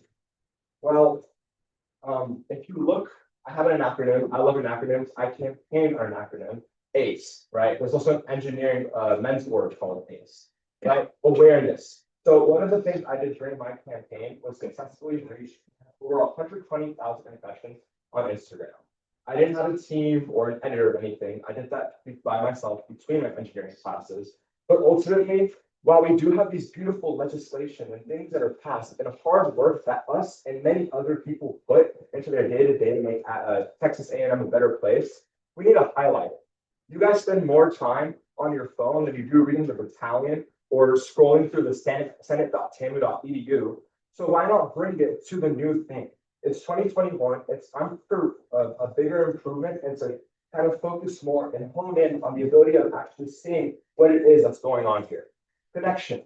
I've talked about my orgs. I'll continue to talk about more orgs. Yes, I am a freshman, but that's not necessarily a bad thing, because what that means is that I have 4 years to build and develop connections. So at the time that PNC is a truly established thing, there would be someone in charge, hopefully, as I plan on rerunning as well, to develop and foster something that's better. Finally, expansion. Like I said, specifically engineers is that target audience that I want to target first, but they're not alone. I'm sure there may be some of you who feel like your caucus or your special XYZ is underrepresented, and that would also be speak to. Again, the first bill that's traditionally passed is muster, right? I've already kind of drafted something. I've read the last 3 years, and in general, I like the way it's written. And while I can't answer more actionable things on what I want to improve, that is something that I'm trying to see. How can we bring that? I think while there is some Instagram presence, and that's one of the biggest things that's been spoken about at Fish Camp, it is just such a beautiful thing, and it is my favorite tradition that there needs to be more of it. For my senators, March of the Brazos just passed, and final review is coming up. I understand that these are things that are big. It is the only time in the year that there are no freshman corps members marching, if I'm correct. Exactly. That is something that is so beautiful. It is when the seniors have been doing this awesome work for 4, maybe even more years, can finally get recognized, and to not have that shown as much as it is hurts. Again, there's other orgs that I've already drafted emails to, but I haven't pressed send because I don't know what title to give myself and to say, I want to build a connection, let's go get coffee. But it really is about representing everybody. Earlier on a slide, I had written the 1 Corinthians 16:14, which is let all that you do be done in love. There's almost 75,000 engineers, and I want to show that love to everybody. We have incoming freshmen, we have over 100 years of history of Aggies, and I just want that love to make sure it's expressed effectively to everybody. And now, back to my sisters. Maybe they're right about everything, maybe they're not, but I'm trying to prove them wrong. So I really hope that I can gain your vote today as I run to be the chair of traditions and culture, and hopefully show that A&M culture was something they missed out on, but it's never too late. Letters of recommendation. You can read, they're not a little kid. That's the first one. Two core members, right? Isabel West, Theta for my sorority girls, Clint Odell, electrical engineering ambassador, as well as my pre-counselor. Jackson Connor, SEC, engineering has its own student council because that's how isolated they've become. But I have not only him, but next year's head president, as well as more underclassmen who are in that. And I want to build that connection between SGA, Senate, and SEC. And finally, Jaden Taylor, my class president, or next year's class president, sorry, as well as my next door neighbor at my own College Station, Jesse, who just so happens to be a Tampa football player. And now, without further ado, I'd like to bring in my roommate, who has a completely different walk of life. You could hear more about his story, and well, I don't want to spoil it. Thank you.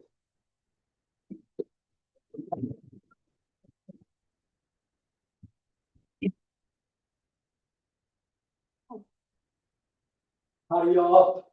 Howdy. That was pretty awesome. Before we get into it, my name is Yasin Wallen, and I'd like to tell you a little bit about myself. Not only a first generation Aggie, but I'm also a first generation American. I came to the United States, the greatest country in the world, in 2013, and was adopted by a Baptist pastor, Ryan Wallen, and a nurse practitioner, Jessica Wallen, who have not only influenced my character, but also the things that I want to do in life. I'm currently here pursuing a degree in nursing. We'll hopefully graduate and have a nurse within the next 3 years, so I'm very excited for that. I wanted to initially lead off and let you know that I am not very well versed in the inner workings of the student senate. I don't know much about anything, and it's been awesome to sit over here and watch y'all do this thing. It kind of looks like the congressional hearing. It's pretty awesome, pretty fun. What I can confidently begin to though is a character of my roommate and my best friend, probably God, and that is what I hope to do in front of y'all and for y'all today. Something that I've seen pretty consistently brought up and talked about here has been scripture. Something that I live by and understand and have been taught by my dad is that scripture is no good unless we provide context with it. A time that is approaching, as everybody knows, is Easter. It's something that gets less focused on, and I believe should be paid attention more to, is the Passover meal that happens the night of Jesus' deliverance, right? So Jesus Christ is sitting with his disciples, and during this time, he's laying the groundwork for how they will walk and how they will live and his leadership without him being there, right? It's almost like you have a football captain and he just disappears before the state championship and he's like, y'all got this. During this process, he lays out a whole lot of inner workings for them to be able to live in this lifestyle, in this lifestyle that he wants them to live in. John 13:35, which is one of my favorite verses in scripture, speaks directly to this. It says, by this they will know that you are my disciples. In some translations, it says follow. By the way that you love one another as I, Christ, have loved you, right?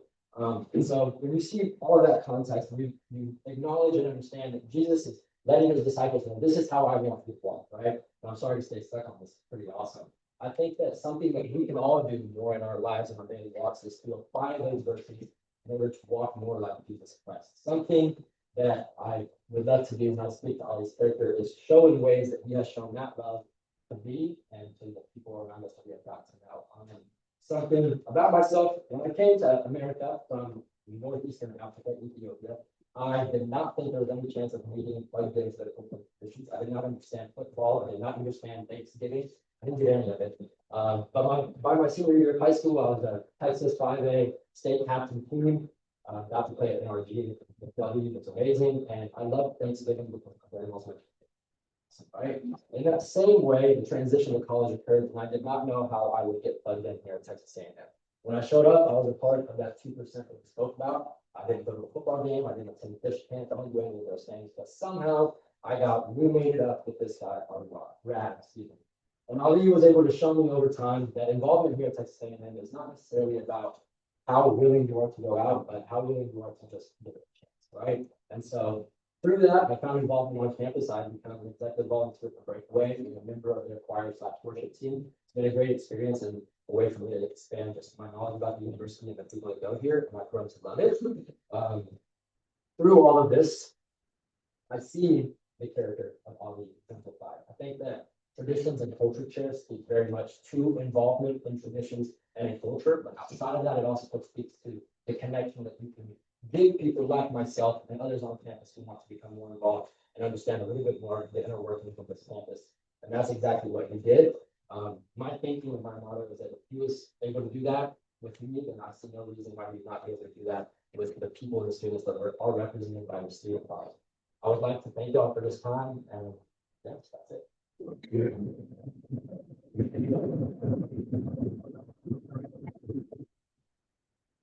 With that, the candidate is now open for a 5-minute period of question and answer. I see Senator Schwartner. Senator Schwartner, out of Campus Caucus, we talked a lot about involving engineers. How do you plan to involve the rest of the student body as well? Absolutely. Well, I would first like to say that I already believe that there are many ways Senator Teets, the former chair of the community, which has done this. So the first thing I would do is ask for guidance. I am new to this state, to Senate, sorry. But ultimately, what I want to do is to continue what we already have. In terms of new traditions, I've already spoken about the core. I am lucky to sit around so many core members in my physics class, and they're the ones who told me about the 2 traditions I highlighted. The first thing I want to do, if I'm elected as chair, is to sit with my entire team and for us to just sit and educate ourselves. 75,000 students is a lot, and we all come from different walks of life and continue on our own different journeys. So what I want to do is first educate ourselves, and from there address what is it that we feel needs to be. Senator Hunter, also please direct your questions to Pro Tem Troyer, please. As Senator Hunter, with government. You talked about a lot of the policies by students disconnect from the culture here, but if you could just attribute it to one reason why you don't think that some of our constituents on making it not getting volume to the agriculture, so maybe the same as AGRS, or maybe it's this one. What is the one reason why you think we're pulling away from it? We're not engaged. In one word, I would use culture. Engineering, the School of Engineering has a population of greater than 25,000 students. We have our own several buildings, and with that, we have our own organizations. As an impressionable freshman, if SGA is not something that's kind of there and you're not really educated on it, as well as everything else, and educated in efficient ways that would actually touch the engineering minded individuals, what ends up happening is they see the people around them, they see the upperclassmen, they see the professors who give announcements about SEC and about the engineering career fair, but don't speak about any other form of A&M thing. And they think, well, everyone around me and everyone in my classes and my roommates and my dorm members and everyone that I speak to doesn't speak about this thing besides that one random guy on the other side of campus I never go to, then why would they engage? Thanks, Senator. Of course. Senator Bradley. Senator Bradley, College of Engineering, permission to preface briefly. Granted. Thank you. This will be my 3rd term as a student senator. I have been the engineering caucus head for the past 2 sessions. And I agree with you. A lot of the engineering is very different when we're dealing with student government involvement. And one of the things that I've noticed is a lot of the department and staff is a big challenge. I've had a lot of struggle with that, trying to reach out to departments and to administration and not getting a lot of feedback. And also, I guess my question to you is that I know many engineers. I mean, a 3rd-year engineering student. I'll be here for 5 years, so quite a long time. I know many engineering students that are very bought into their organizations. Sorry. Would you say it's also potentially an international student thing that we have as well that aren't getting bought in? Then how do you want to change that? Absolutely. That's something I completely forgot to address. We also have a huge international student base, and so it's important to recognize both to help them not only grow as athletes, but also as College Station residents, as Texans, as Americans, as North Americans. And to answer the other portion of your question, you're right. There are many professions that can be rude at times, and I think my answer to that question, my answer to your question is you miss 100% of the shots you don't take, and if you're one person, then they can ignore you as 1 out of 25,000. But if it's 1, 2, when we get to 9, including Senator Mock, who I believe is the MSC company president, which means that he has, connections to other things, we could really integrate and bring them into our community. Thank you. I'd like to make a motion. State your motion. Chair Teets, rules and regulations. I move that we extend the period of question and answer by 3 minutes. Seeing that a motion has been made and seconded is debatable and amendable as to time and will require a majority vote. We will move into the first round debate for this motion. Do I see any debate for this motion? I see Senator Chin.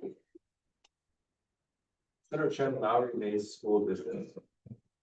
I believe in the last debate, we literally just said that we wouldn't be extending the. Order. State your point. Senator Horton, Larry Mays School of Business. Senator Chin was not true. The question we're considering was whether or not it's been debate, we did not put it on that the first time. Correct.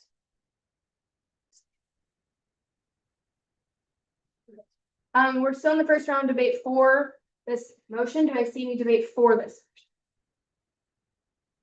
Seeing none, we are now in the first round debate against this motion. Do I see any debate against this? Seeing none, we are now in the second round of debate for this motion. Do I see any debate for this motion? I see Senator Chen. Senator Chen, Lowry Mays School of Business. I believe in previous elections for chairs, we agreed that we not be extending questioning times because of fairness to both candidates. We did not apply it. Point of order. Say your point. We're in the. Point of order.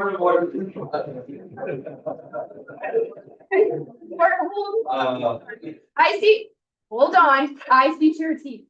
Chair Teets, rules and regulations. Good senator, not saving. That's true. State your point. Senator Horton, Larry Mays School of Business.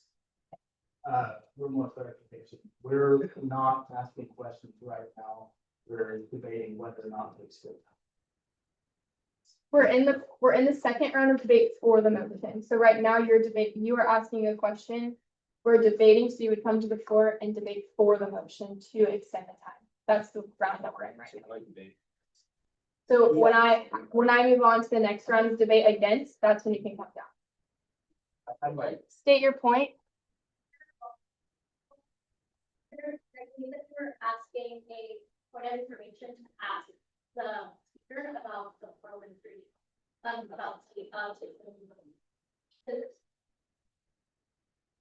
Okay, we're now moving into the second round of debate against this motion. Do I see any debate against this? I see Senator Chen. You may come to the floor. You'll have 2.5 minutes beginning at Howie.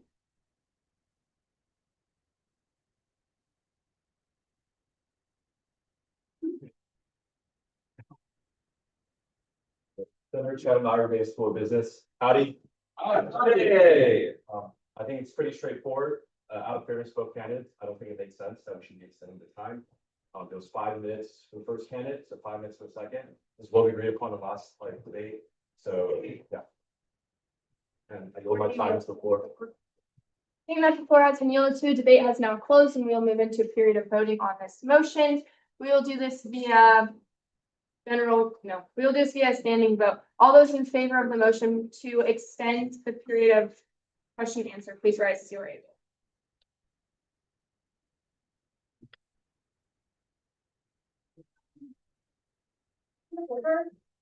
State your point. Sorry. Based on the SJ code, Article 5, Section 1, Subsection 8-6 of the bylaws, it states that you may extend the period of debate can be extended no matter the as the election. So does it? We're in a period of question and answer right now. Not a period of debate. Okay. Oh, my bad. I missed that. This permission is on effect for the period of question and answer, which may be extended no matter the status of the election. Is what it says in Article 5, Section 1, subsection A6. Okay, thank you. With that, we're still voting on the motion to extend the period of question and answer by how many minutes? By 3 minutes. All those in favor of extending the period of question and answer for this candidate by 3 minutes, please rise to your able.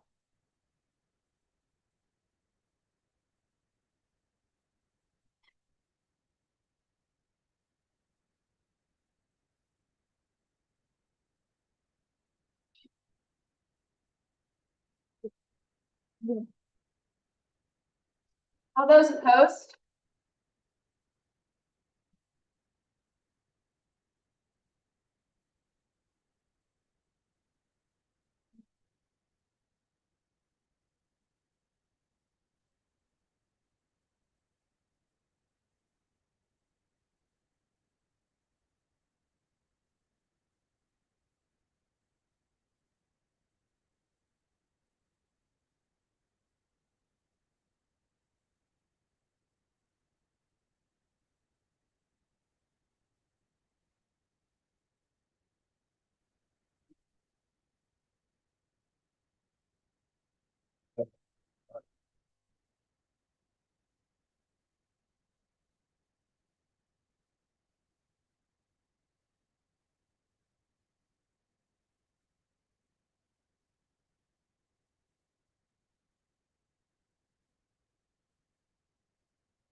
By a vote of 7 to 49, this motion does fail. Okay. With that, the period of question and answer has closed, and we will now ask the character witness to leave the room.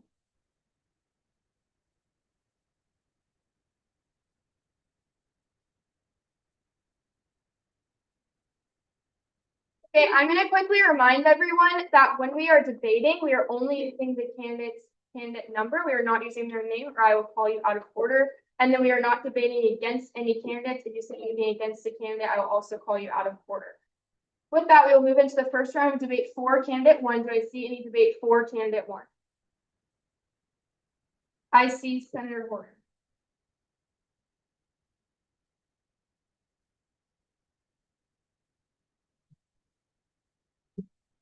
We'll have 2.5 minutes beginning at half.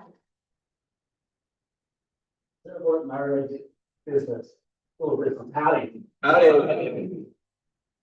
So in this past session, whenever I created the Traditions and Culture Committee, there were people, I'm reading for this, people who love Texas A&M, who are dedicated to its mission, who love its core values, traditions, community, everything it's in. And in its first iteration, I was so delighted to have Chair Twins announce it for congratulations. Chairwoman to serve in this position, and who's done a spectacular job. She has constantly brought out legislation, done a few times, brought on the I think it speaks volumes that Chair Teets, the person who led this so low up, was so respected that has recommended candidate 1 for this position. I believe candidate 1 is someone who can continue that level of work. Personally, she served as vice officiator in the Senate Board of Regulations Committee this past session, and she did a spectacular job. She was always drawn to the challenge. She did whatever I needed, and she could ensure the excellence.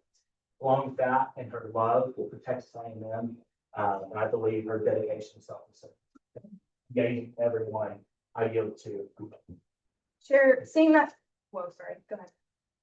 Chair Teets. I think that Chair Teets has a yield to you. You have 1 minute and 15 seconds to get Hey.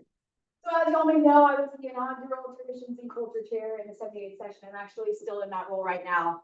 And let me just tell you, candidate 1 is the person for the job.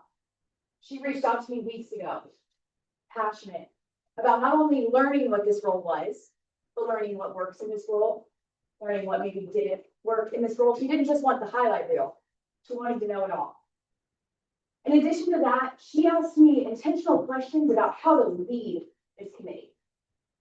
The candidate 1, it's not just getting into this chair position and potentially passing some legislation. It's pouring in to each one of you. Every single one of you in this room will have contact with the Traditions and Culture Committee throughout the duration of the 79th session. And she cares about that connection. She cares about leading with excellence. And I think that the tangible goals that she shared with us tonight show just how ready she is to succeed in this role. I have referred to this committee as my baby before. I've poured my heart and soul into it, building a foundation from the ground up. Please wrap up in 1 sentence or less. And I wholeheartedly support candidate one. I yield to the board. The floor has been yielded to. We will now move into the first round of debate for candidate 2. Do I see any debate for candidate 2? I see Senator Babanka.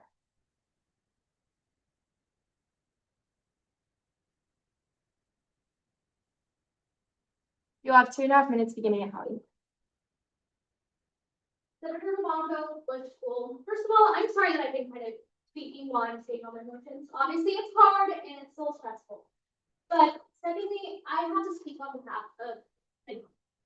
Not only does he want to take what has currently been done in the TNC committee, but grow and expand on it. As y'all can see, he has come to this university without really having a lot of motivation to buy into our culture, and yet he has. He is what I think what has inspired so many people who are not fully bought in to do so. Whether that be staying up till past 2 a.m. To attend bonfire remembrance, whether it is working with whoever ends up being the AA chair, to try to get like classes, tests rescheduled if they are during muster or bonfire remembrance. He is willing to put in the work for the students who it actually matters. As he said, he understands that the poor is such a big part of the tradition here. And I cannot express how important it is that we acknowledge the fact that he knows that and the fact that he wants to celebrate that. I think that if we really are thinking, we all came in most likely underachieving. But right now, I think we should consider that if we want the best leadership in this committee, and you really want to choose a person who is not only passionate, but has ideas that haven't been brought to the table before, I think we should remember that we are here for our constituents and to help the entirety of the student body. And that we should consider who genuinely will do the best job, and I believe candidate 2 is the man. Thank you, and I yield to Senator John. Saying that Senator John has been yielded to. You will have 52 seconds beginning at Howdy. Howdy. As candidate 2 and Senator Bradley mentioned, we do have a growing international presence, but that's a type of respect and the game you get when you're listed as the #1 school in the Wall Street Journal. And that type of trend is only going to continue. However, that is good when you have out-of-state and international students coming in. Those are kids who have grown without the Aggie support of many of you are not first-gen Aggies, and most of y'all grew up around the Aggie tradition. These people coming in for out-of-state, international, they are not. And candidates who experience with two sisters who were 2%ers, help give them that personal connection about how to best reach those 2%ers and make sure they're getting involved and making sure. Please wrap up in 1 sentence or less. Without community or tradition, we become another school 2 hours down the road. With that, the round of debate has concluded. Will you grab your placard? We'll now move into the second round of debate for candidate 1. Do I see any debate for candidate 1? I see Senator Allen.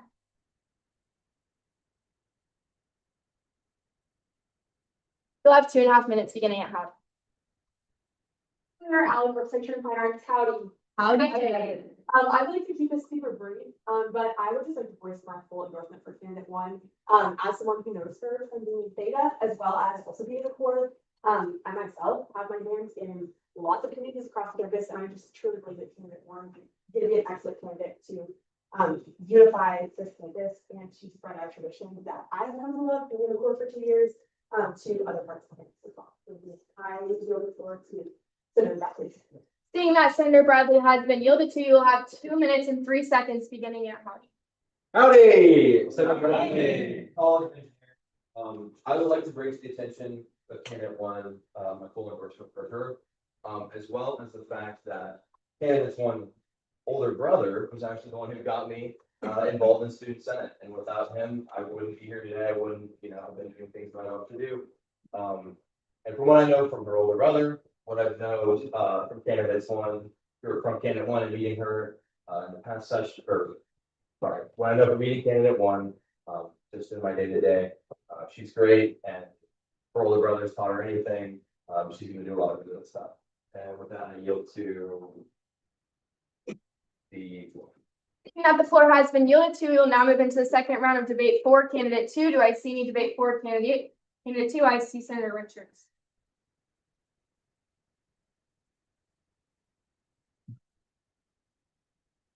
You'll have 2.5 minutes beginning at Howdy. Senator Richards, College of Arts and Sciences, howdy. Howdy. I would like to come up here and give my full endorsement for candidate two. I first met candidate two about 3 months ago during election season. And the excitement and like amazing personality that she seems here is the same thing that I saw when I first met him. And it's super contagious and it's something that you really want to be around. But also being a senator who served on the Traditions and Culture Committee last session, he came to me asking questions about it and how he can get involved and wanted to learn so much about it. And he's doing someone that's going to dedicate their time to this role. As you saw in the first session, or the first meeting of this session, he was trying to help out with the website and everything like that. He's someone who really wants to help. So, with that, I yield to Senator Chin. Seeing that Senator Chin has been yielded to, you will have 1 minute and 39 seconds beginning at Howdy. Howdy. Senator Shannon, Lauder, business. I would just like to wholeheartedly endorse candidate two, because I believe that they're a leader that leads with not just words, but also action. You saw today how they talked about elevating other voices. They actually put someone up there with a very unique background and they talked about their experiences. I think that should be proof of how they elevate others and actually care about spreading inclusion and culture at this community, in this community. I also want to speak to the initiative, the determination that I've seen in candidate two firsthand. During election season, I couldn't even go study at Zachary without seeing candidate two out there handing out lollipops or talking to people about the election. So I wholeheartedly endorse candidate two, and I hope you guys vote for him. I yield my time to Senator Castillo. Seeing that Senator Castillo has been yielded to, you'll have 49 seconds beginning at Howdy. Castillo with on campus talk Senate. Hey. So I would really like to back candidate two because everybody that comes here comes from different walks of life. Like me personally, I'm a second generation. But I know like a lot of people that maybe their first generation college students, maybe they're first it's like the first time here inviting them. I think candidate two will do an amazing job of bridging everybody together. Traditions like a lot of people might not like them. I think traditions like crime. But everything like that candidate two says, like he has a passion for it. He knows like even though he might be a freshman, like he will have him to grow, and I think everything. Please wrap up in 1 sentence or less.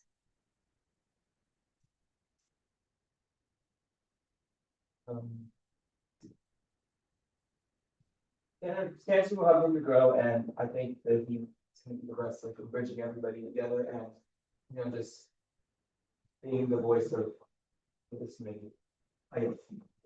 Thank you. With that, debate has now concluded. We will move into a period of voting. We will do this via a standing vote. All those in favor of candidate one, please rise with your right.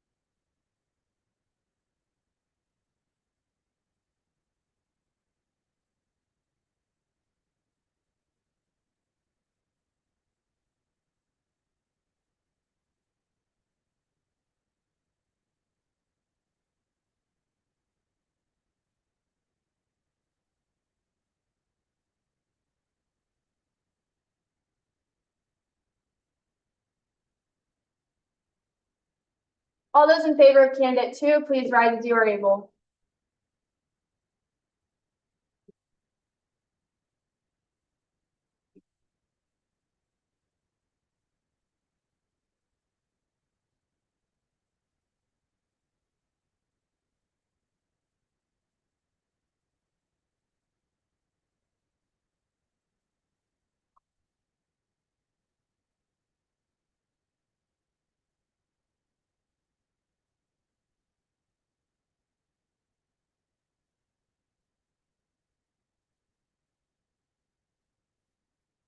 By a vote of 45 to 21, Senator Morrison is elected as the new Traditions and Culture Chair for the session.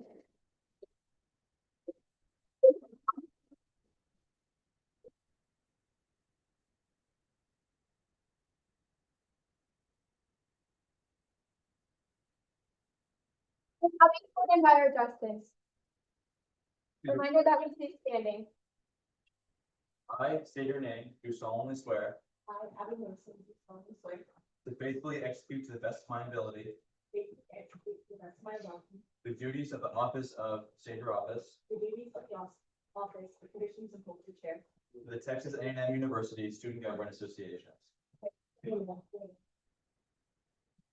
uphold the honor of the same To uphold the honor of the same, at all times to protect the welfare of the student body all times to protect the welfare of the student body, and to promote good relations between the students and promote good relations between the students, and those concerned with the university. those concerned with the university. So help me God. So help me God. Congratulations.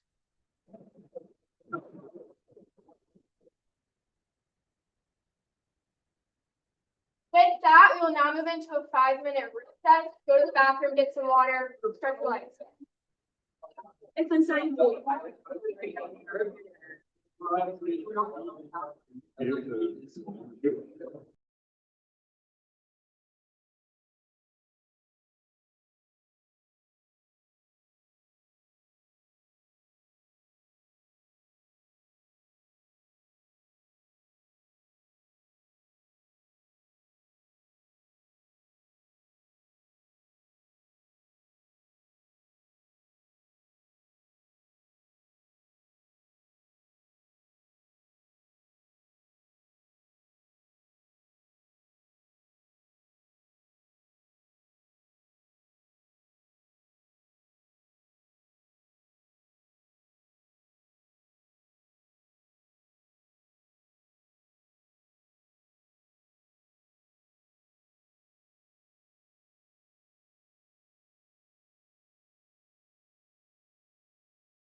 Natalie, you can unmute from there. Yeah, you used to. Okay, with that, will everybody find their seat?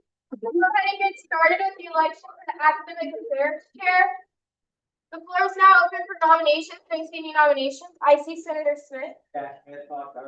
Scientist, and Second. Okay. Do you accept this nomination?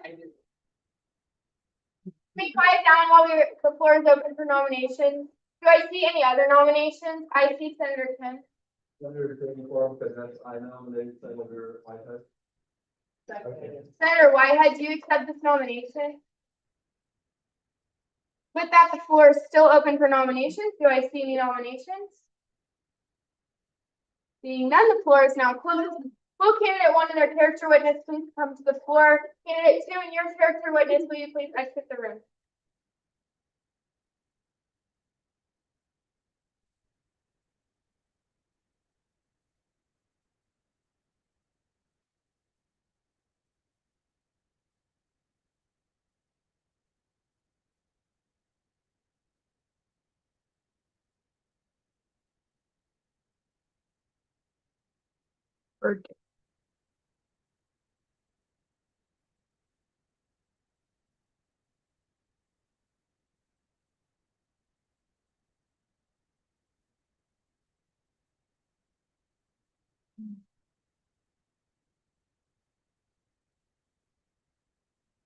You will have 10 minutes beginning at. Go ahead. Alrighty, well, howdy, Senate. Howdy. For those of you who I haven't had the pleasure of meeting yet, my name is Katie Gorder, and I have the honor of running to be the next academic affairs chair. So a little bit about me, I am an agriculture leadership and development major and an agriculture economics minor from Howe, Texas. I'm sure none of y'all have even heard of Howe, Texas. It's about an hour north of Dallas, right on that Texas-Oklahoma line. If I have any DFW North Texas friends, if you know where Sherman is at, I'm just right next to Sherman. And a fun fact about me is that I actually went through 5 different cars in the 2025 calendar year. So while I think I'm a great candidate for academic affairs chair, I might not be the best person to vote behind me. So my involvement with an SGA, if I'm being honest, has been a little brief. Last session, I was able to fill a vacancy and serve within the off-campus caucus. In this session, I have the opportunity of serving as an advocate for High Sciences Center. My involvement outside of SGA is not as brief. I'm currently a server at Texas Roadhouse. I work about 20 to 30 hours a week there. Come see me. I'll make sure you get all the bread that you want, a great steak. Maybe I can get some fresh baked bread here for a Senate meeting or two. I'm also in the ALEC Agri Reps organization, which is a departmental organization within the College of Agriculture and Life Sciences, where agriculture leadership, education, and communication students focus on faculty development, faculty appreciation, and professional development as well. I'm also a member of the Texas A&M University Collegiate Farm Bureau, where we get to discuss a lot of agricultural policy and how it's affecting Texas and the United States. One of my favorite things that we've actually gotten to do through Collegiate Farm Bureau this year is our budget bites. It's essentially a program where we've gotten to come in and learn how to shop, learn how to cook for ourselves. I can't say that I'm the best cook here. It's why I cook at, or it's why I work at Texas Roadhouse, because heck, I get a free steak every night I work. So, and then I also am a facilitator for the Advanced Leadership Academy of Texas, where high school students are able to come for a weekend, learn a lot about developing their leadership skills so that they're ready for a life post high school where they can serve and be an efficient leader. And then I was also a 2024 to 2025 Texas FFA state officer, which took a majority of my time last academic year, where I was able to serve over 180,000 Texas FFA members through leadership workshops, legislation writing, and several other aspects as well. Now, I just wanted to put this in here, the Academic Affairs Chair Code for the most recent SGA code that describes the role of the Academic Affairs Chair. I just wanted to detail this out as I go through a few goals that I have for this next year, just so that it can be relevant. So here are my goals. My first goal is to increase academic and faculty recognition and opportunities. How I plan on achieving this is through, first of all, continued recognition of our incredible students and faculty. we have already done an extremely good job of this. I want to recognize Senator Kim for his hard work in this past session, ensuring that all of our students are represented and recognized through all of their hard work and legislation. But I also want to ensure that faculty support and recognition events are planned as well. I've had several opportunities to be a part of planning events, whether it be a full convention or just a small meeting. And so I hope to take some of those skills and apply that to this role as well. When it comes to promoting academic and networking events, I think, of course, as students here at Texas A&M, we know how foundational social media can play, foundation of a role social media can play in promoting events. I think one of people I all say in the past week is that student or networking event that the AGUIC is putting on. So just utilizing social media, whether it be Instagram or Instagram stories or other forms of social media to ensure students are aware of events. I'm sure I would absolutely love to work with Pro Temp Troyer if given that opportunity to make sure that we're promoting to all students, and also working with organizations across campus like the Fish Aids to promote development opportunities to students as well. And then lastly, also promoting career services to invest in Aggie's post-graduation. So ensuring that students are aware of all the opportunities within A&M to provide them for success, not just while during their time here, but also past graduation so that they can represent the school well after they graduate as well. And then another one of my goals for this next year is to promote transparency between students and academic faculty. So first point with that goal is to work alongside the Vice President of Academic Affairs. Whenever that individual is selected, just set clear goals between the Academic Affairs Chair and Vice President of Academic Affairs. And setting some consistency between the executive and legislative branches is going to obviously play a big role. But also utilize intentional goals to represent the student body in a fairly good way as well. And I also want to emphasize the academic affairs chair role as kind of serving as liaison between the student body and faculty. And so what that looks like is consistent monthly at least meetings with the provost, along with the vice president of academic affairs, to just ensure that information that I, as the academic affairs chair or the committee, can bring to the entire student body is relevant. And also just strengthen the relationship between the student body and faculty, which kind of brings me to my third point, which is maintain a sense of unity among Texas A&M University. It's no surprise that within the past year, the divide between students and faculty has had kind of some kind of a rift has been formed. And so as academic affairs chair, there is a really big role to play in making sure that we can kind of fill that void and ensure there's some unity within the campus as well.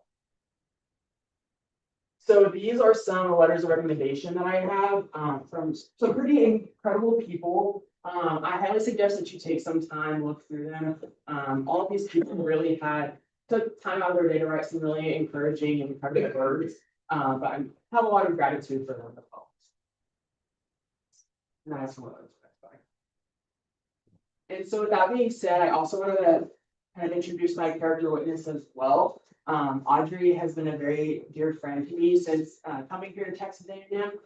So I'm very thankful that she's here to support me today as well. All right, with that, you have 5 minutes beginning at outing. Well, how do you say it? Howdy. So like Tim said, for those of you who don't know me, my name is Audrey Poe, and I've had the privilege of serving as sophomore class president this year, as well as an alternate senator for the 78th session, and now the upcoming 79th session. But just to talk a little bit about my good friend Kate. Kate and I met 2 years ago, freshman year, when we were in a freshman leadership organization or development organization for the College of Agriculture and Life Science called Hold FX. During this time, I got to know Kate not only as an incredible leader, but also as an incredible friend.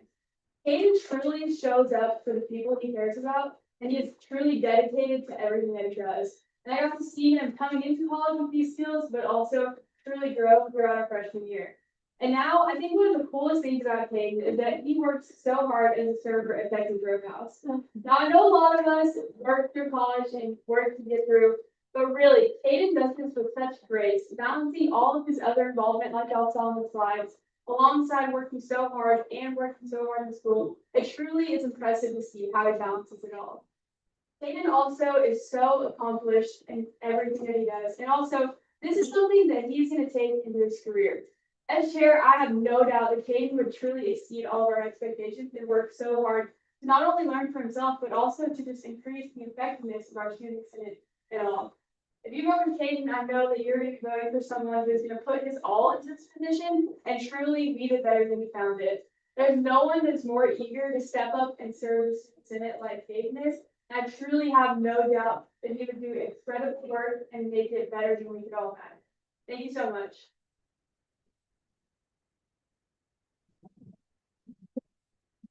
That. With that, the Karen is open for a 5-minute period of question and answer. I see Pro Tem Troy. Permission to preface briefly. Okay, so you talked a little bit about your experience as technical state officer. So I know a little bit about that coming from ag, but for everyone who doesn't, could you explain what that entails and how those skills and those experiences would translate over into being? Absolutely. So like I said previously, through my role as a Texas FFA state officer, I had the opportunity to serve over 180,000 Texas FFA members. And through that role, like I said, I was able to put on and facilitate several leadership development workshops for students all across the state. I was able to go from the Panhandle to the Gulf Coast within a matter of a week. And within that, I was also able to work with several of our state's legislators to write pieces of legislation impacting agriculture and agriculture education. Back in February of 2025, I actually had the opportunity, my team and I all got to go on the floor of the state house where we presented legislation to declare National Holiday Week in the state of Texas, which was a really cool opportunity to have. But that experience like that has allowed me to really build my experience professionally and within legislation as well, which in my opinion is suiting me to be a great fit for this role as academic affairs chair. Senator Warden. Senator Horton, Fire School of Business. How do you like this fight?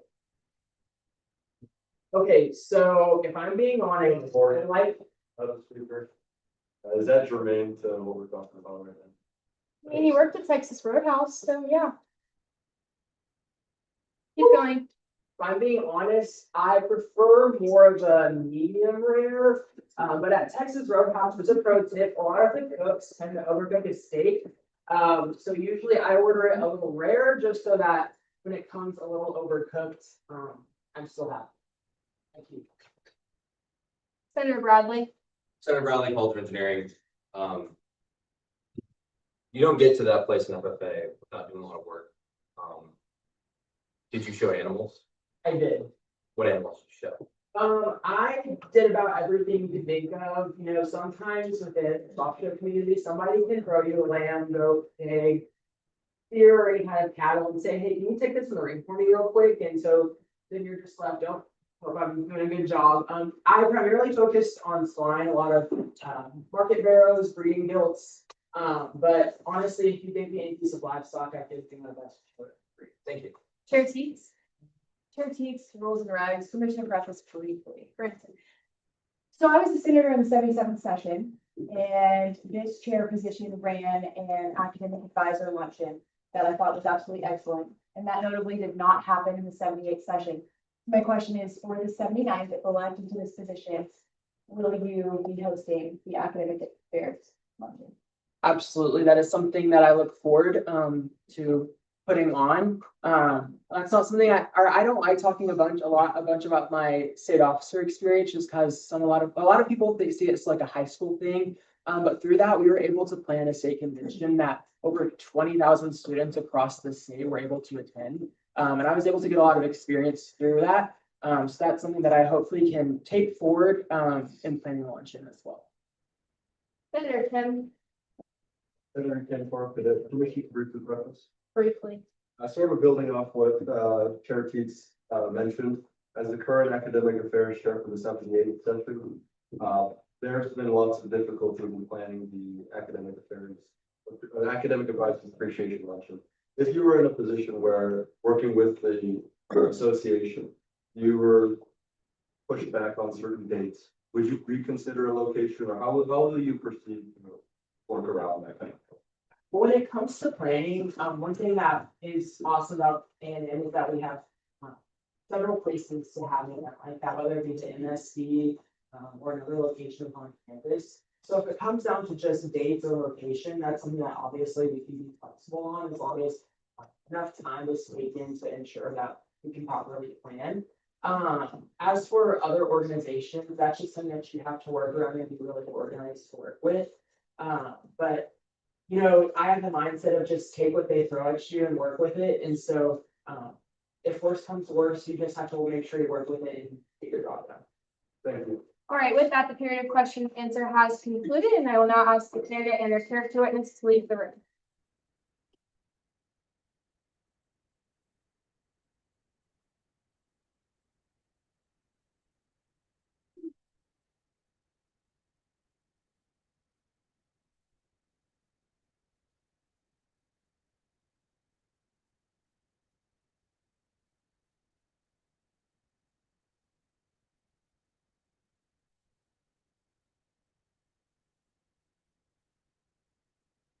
Your 10-minute period of presentation begins at Howard.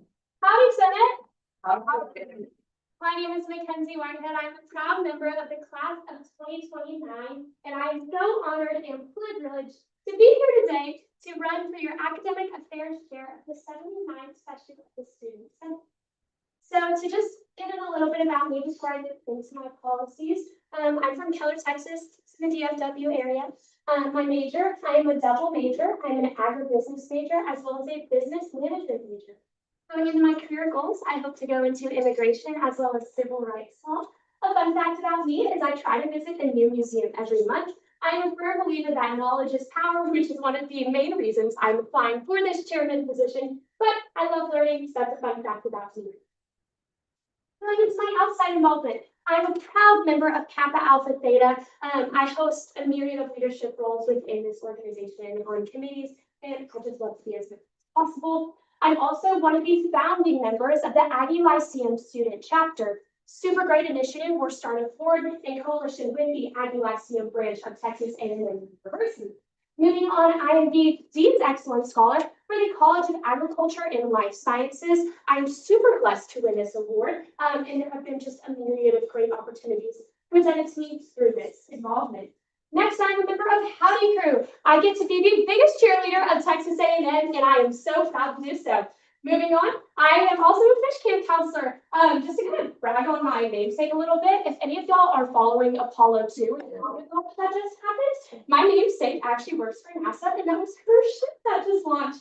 So super duper fun fact. And then last, I work at Harry's. We just opened. Come over, come line dance with me. I love dancing, so I'd be happy to see you there. Okay, moving into my Senate involvement. I was super blessed to serve as a senator in the 78th session as an on-campus senator. In this session, I served on the Legislative Relations Committee. I got to bond with so many amazing senators, and I cannot be more grateful for this opportunity. Now here at the 79th session, I am serving as an off-campus senator, and I am so excited for the year ahead. Moving into my personal values, I have 5 that really shine through in just my personal life, my academic life, and now my life as a senator. That's going to be excellence, inclusion, compassion, truth, and accountability. Excellence is my favorite core value because I am here to not be mediocre in this position. I am here to excel, to represent each and every one of you, to represent my constituents, and to represent the entire faculty, students, and staff here at Texas A&M University.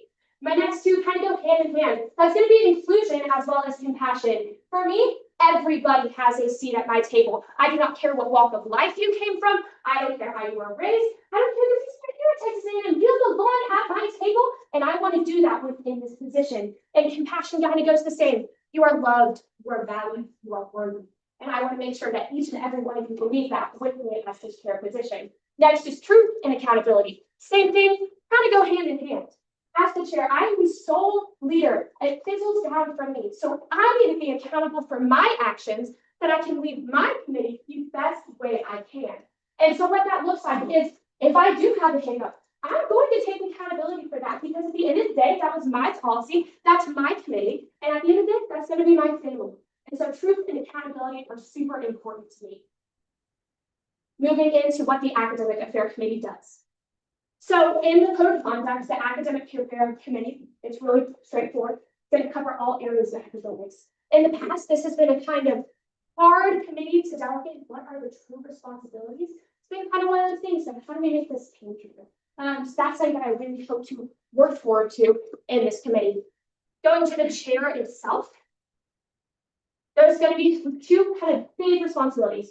First, I'm over the committee. Like I said, I am that head. They are my family. I am here to represent them. Second, that's going to be working with the executive cabinet. As you all know, we have 3 branches. So it is my job to communicate with our other 2 branches to make sure that our policies are being created effectively, efficiently, and representing the general population. Moving into my vision for this committee.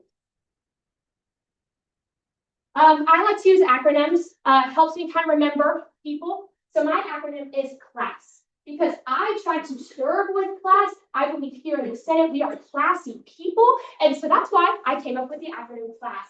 CLASS stands for clarity, leadership, appreciation, scholarship, and skills. Moving into our first bullet point is going to be clarity. What that looks like within our Senate. First thing is I've witnessed this a lot, and I know my animal science majors, my biology majors, as well as my engineering majors, y'all face a lot of overcrowding in courses. What that looks like is if you're in that lower level, you have mandatory courses you need to take to be able to upgrade to that higher level. I've heard of a myriad of students who have had issues with advisors, who've had issues with IB Schedule Builder, being unable to take these courses. That's unacceptable. We need to work as an academic affairs committee to make sure students have the accessibility to register for these courses so that they can advance their education.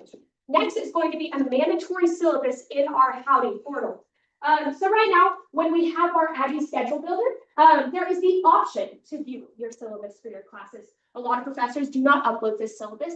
And what this means is students don't know the course they're getting into. They can't put dates into their calendar. They can't know how much of a time commitment it's going to be. They can't adequately, prepare ahead of time to say, what is my time management going to look like for the year? This needs to be something that is put into legislation. I mean, these professors, they have the syllabus. It should be uploaded into Howdy for our viewing. Next is going to be leadership. Leadership is really just streamlined communication. The academic affairs chair has a big responsibility of working with the provost. We work with the vice president of VP of Financial Affairs. We're going to work with our open educations director. And something I want to highlight is we actually have a grad student senate. I bet a lot of y'all didn't know. And it's part of the academic affairs job to work with our grad student senate. Next is going to be appreciation. So in the past, we have held appreciation events for our advisors, for our faculty, for our staff. I want to reiterate that. They do a lot for this university. In 2024, we had over 64,000 students enrolled, and they really do the best job to making sure that we can stay committed and make the most of our time here. So integrating more advisor appreciations, and I know this is a very big topic, it's protecting our traditions and making sure that class times do not interfere with them. At the end of the day, we are a tradition-based school. That is near and dear to our hearts. So making sure that classes do not interfere with bonfire members, as well as annual muster, so that again, we can protect those traditions here at Texas A&M. Next is going to be scholarship. This is a huge thing for me. As I am here on full academic scholarship, I want to make sure our kids have accessibility to every single resource to make sure that they are maximizing their education. First thing I want to implement is a project protection scholarship. What this means is for our project intensive majors, your architects, your engineers, your business majors, we need a scholarship for students who can't afford resources for projects. I've heard of a myriad of students who have gotten poor grades because they couldn't afford X, Y, Z. That is unacceptable. That should never be the reason that somebody can't succeed. So I want to open a scholarship using our budget to help the students succeed.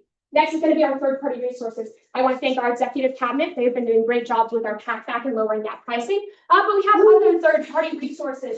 That's going to be Python. That's going to be iFlicker. That's currently coming out of our pockets that I would like to lower the cost through our open education resources. Next is going to be our outside scholarship process.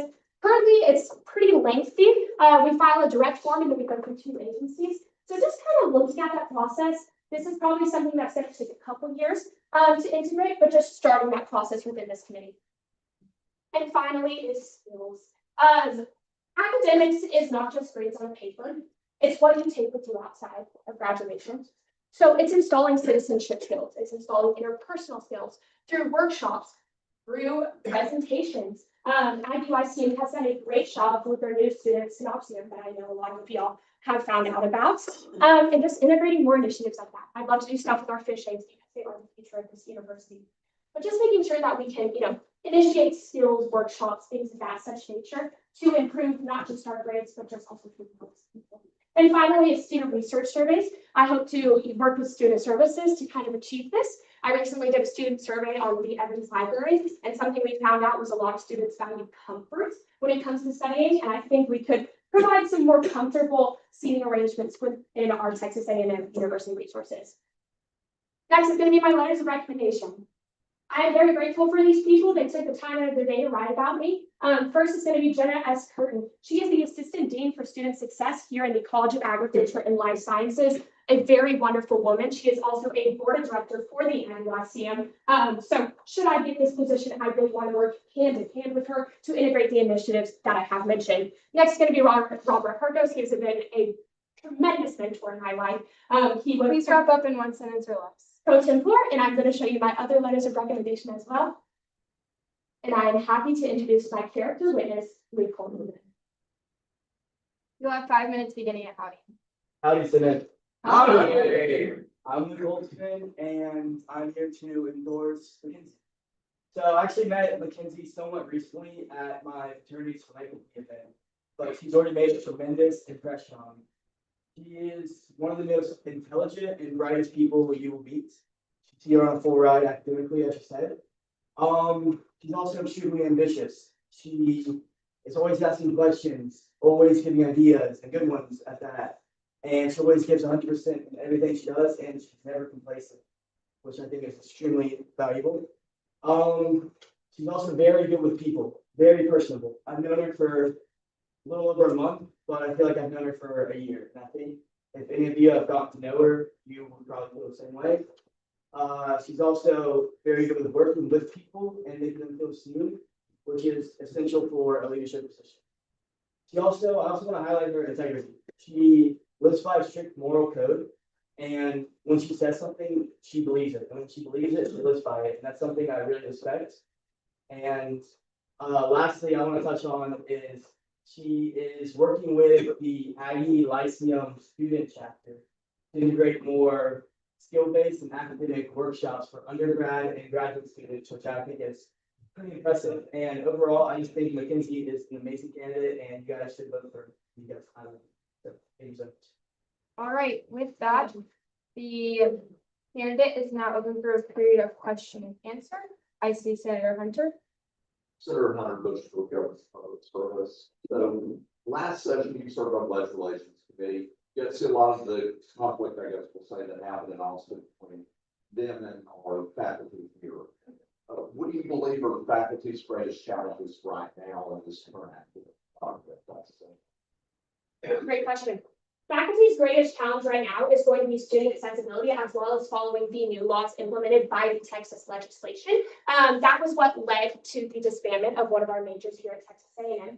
At the heart of Texas A&M, we are going to follow the law. A lot of new educational resources were passed in the legislative session. What that means is with the provost, with the dean's offices across all college departments, we need to review that legislation. Part of the legislation means that we are disbanding courses that actually fall below our integrated budget. So if we're having a net loss, that is something that has to be removed, and that's why that course was removed.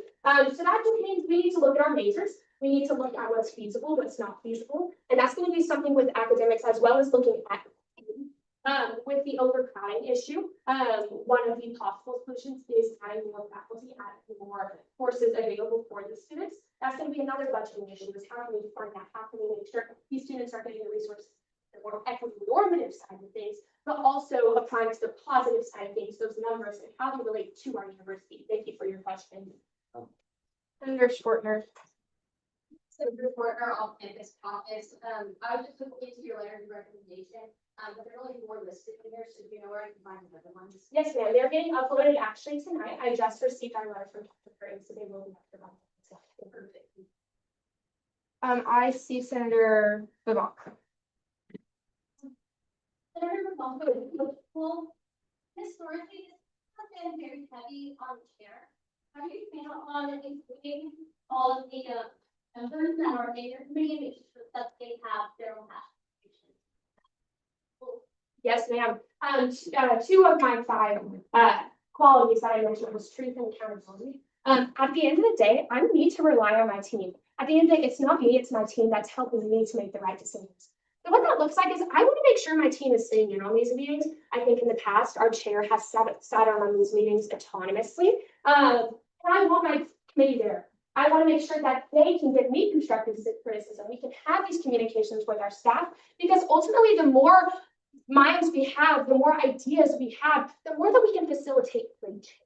So it looks like allocating my responsibilities to my team and working as a collective unit in order to achieve great results. Thank you for your question.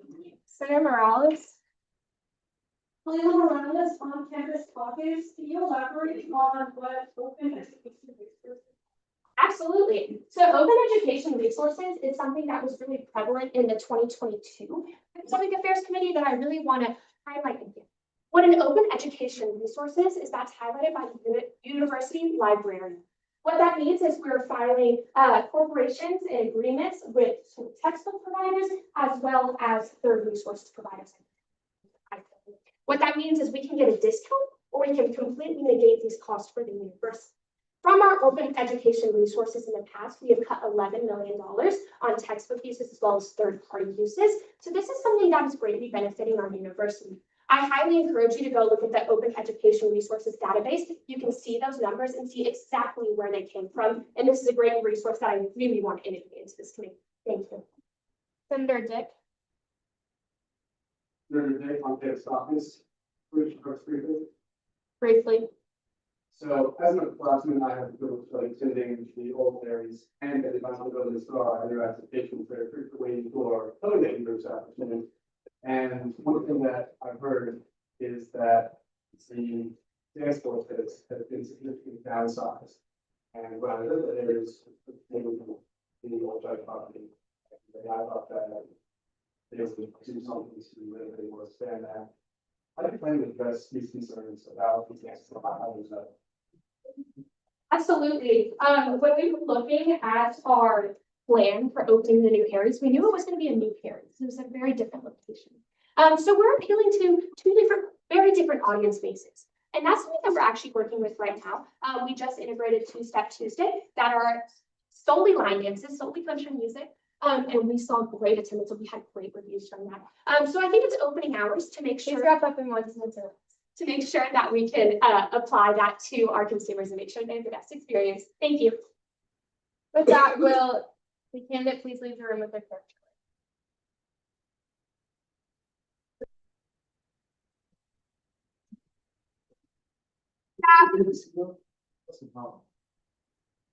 Hold on.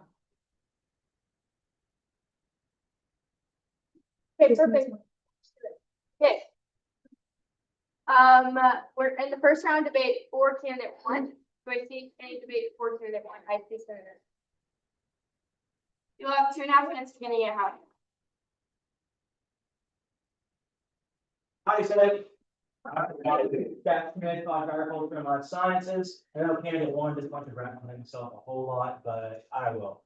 I've been able to work with candidate 1 for the past around 2.5 years now. And throughout my time with him, both in and outside of campus, I can say he actually got to lead a legislative workshop for high schoolers that totaled around 800 and 900 high schoolers.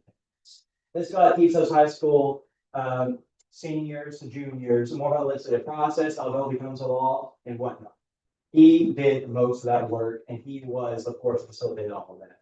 Candidate 1, as he said, he wants to make this his life. He wants to devote his life to politics. And I can assure you, the vote for candidate 1 will not be wasted. And with that, I yield to Senator Shorter.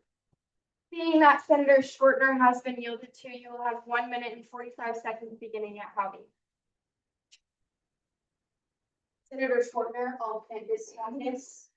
Senate. Howdy. I could not recommend candidate 1 more. I had the opportunity to actually interview him for his vacancy last semester, and I was extremely impressed with his academic ability and his ability to interview very professionally. I could not recommend his academic excellence more, and also just him as a person. He has absolute amazing humor. If you ever had a chance to be around him, you would know that. But I truly just picked out Evan more, and he has my full. That I know is Chair Horton, Senator Horton. Seeing that Senator Horton has been yielded to, you will have 1 minute and 16 seconds beginning at now. Thank you, Madam Speaker. There, Martin, Higher Middle School Business. Hey. Hey. Candidate one, since I've been in college, I have never been a person of immense character. But I want to mention something that you briefly mentioned, but I think it is so important. I'm a big policy guy. I love policy. I think it's awesome. And Candidate one's work with academic policy in his previous time in ag education is superb. I do not think there's a better person, especially when we're going into this next legislative session, potentially looking at things to do with education in the state of Texas. I believe he'd be a great asset to work and come to Austin, work on these projects, and I believe he'd be very knowledgeable, a subject matter expert, if you will. And I fully believe that candidate one is best for the job. He has my endorsement. With that, I yield to the floor. Seeing that the floor has been yielded to, we'll now move into the first round of debate for candidate two. Do I see any debate for candidate two? I see Senator.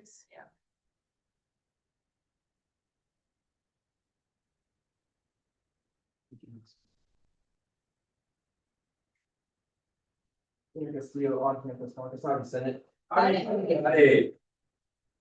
So I'm honored to speak on behalf of candidate Pursuit. 8 months into school, she's already been involved in a lot of organizations, and me personally, I've had the privilege of, serving Fish Camp, Session A. And in that role, I know it takes a lot of dedication, leadership, commitment, and many roles like that she's in, especially in the Senate. And her experience running this thus far is impressive. In a short time, she's worked with various student organizations and that's connections like everywhere. And she checks the boxes in terms of that acronym that she described. And even her presentation, I have full faith that she's going to uphold that. She should be in the role. She's the kind of leader that listens, acts, and cares about everybody. And I have full confidence in her and that is her heart to serve with dedication and authenticity. With that, I will look forward to. Seeing that Senator Vivanco has been yielded to, you'll have 1 minute and 34 seconds beginning at.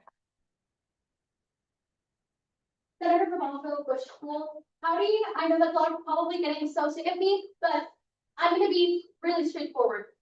Candidate two is objectively the best candidate for this role. Why? Because she's tangible. She wants to do things that have actually mattered to students. Some of her ideas actually came from a 2.5-minute long, which then led to an hour-long conversation about business students that I have received. These are things that matter. These are things that matter to you. If you're in the college ag and like ag, I know that there is a million people in that school. I'm lucky enough to be in the Bush School, which means that for me, class registration is not that stressful. But I have friends who literally have to get their graduation pushed back because of this issue that candidate two has brought up. If y'all want someone who's not only gonna speak and do what they are gonna say, candidate two is also objectively going to follow through, put people in positions where they are gonna do things that will actually improve the life of the student body. If you are in this room for the student body, and I think that candidate two is who's going to do the work. I am for y'all to vote for candidate two. I yield to Senator Kim. Seeing that Senator Kim has been yielded to, you'll have 20 seconds beginning at Howdy.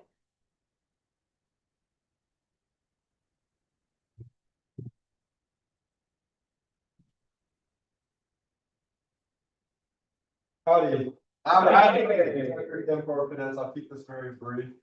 And part of the reason I did not seek re-election is because of numerous mistakes and challenges that I faced in this position. However, after speaking with candidate two, I believe that she is best fit to take on after me, and she's going to be twice the chair that I can be. I implore you guys all to vote for candidate. With that, we'll now move into the second round of debate for candidate one. Do I see any debate for candidate one? I see Pro Tem Troyer. You'll have 2.5 minutes beginning at half. Natalie Troyer, Pro Tem. Howdy, Senate. Okay. I have known candidate one since my junior year of high school. We attended numerous conferences together, late nights, long drives, all the things.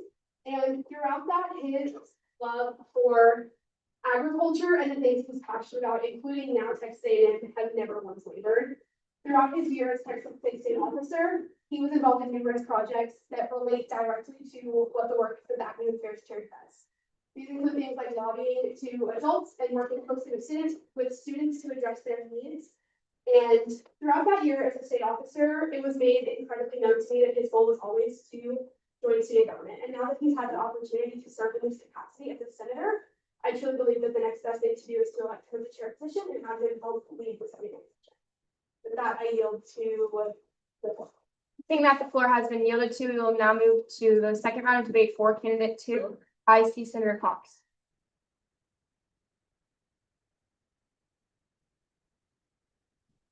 You'll have 2.5 minutes beginning at howdy. Hi, Senate. Hey, folks, on campus caucus. I will be very honest, whenever I was running for Senate, candidate 2 found out one of the main reasons I was running was in my time and privilege of being an honor council member. I noticed that one of the rules currently does not allow instructors to, does not require instructors to attend proceedings. I will tell you now, I have suspended and I have not suspended students based on information that could or could not have been presented. I was open and I was honest. I believe that was why a reason I got elected. And candidate 2 reached out to me and she said, I want to investigate this. I want to go to Aggie Honor System office and the Academic Integrity office. And she told me just how important academic integrity was to her. Every single student in here, this is not college specific, comes to the Aggie Honor System office, even grads and doctorates. It is important and it is one of the main issues I run on. To candidate 2, this is more than just a title. This is something that is important to her. She has real passion. And before even we were confirmed in the Senate, she was doing research on Logan 2. I implore you to vote candidate 2. She is just most best fit for the job. And thank you so much for your time. I yield the floor to Senator Adjournment. Seeing that Senator Adamek has been yielded to, you'll have 1 minute and 17 seconds beginning at howdy.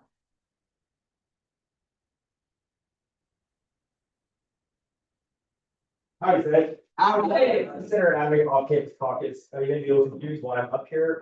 Personally, when it comes to the reason we ran for Senate, no matter who we ran with, was to serve student bodies in a meaningful way. I have never personally met candidate 2. I also have not met the other candidate as well. From the speeches tonight, from the things that I heard tonight, the reasons that they were running and the things that they want to do in this position on this committee, candidate 2 absolutely blew me away. Not only how to speak, but the things that she wants to bring to this role. Like I said, haven't had any direct experience with her, but hearing all of these different things that she brings to the table, all different angles of approach, really just make me excited for what she can do in this chair position. And I think that no matter who you ran with, no matter the reason that you got into Senate, we're all here to serve the student body as a whole now. We're all here to represent your constituents as a whole now. So it doesn't matter how you got here. It doesn't matter who you ran with, what ticket you were on. It matters what we do in this room for the next semester and a half. So because of that, I encourage you all to vote for candidate 2. And with that, I yield my time to Senator. Seeing that Senator Rudd has been yielded to, you'll have 1 second beginning at howdy.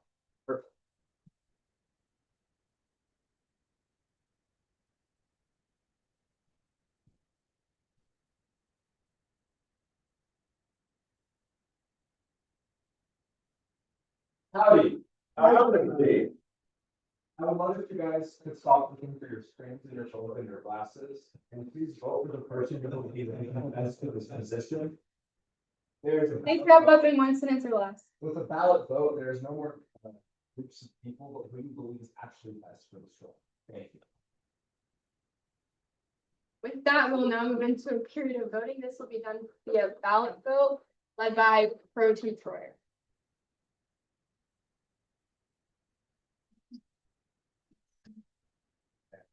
No, this has to. Yes, you need to write your name on your ballot.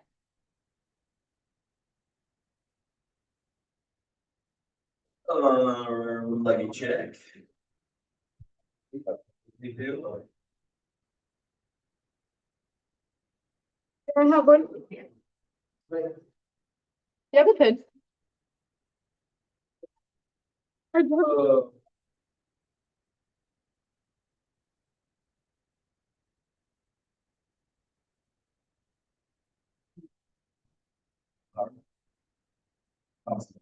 4-0. Yeah, will y'all write the name or the write candidate 1 or candidate 2? Don't like Anywhere? On the back. Like, on the back. Wait, no, not on the back. not on the back? Not on the back. Under, for, against, or abstain.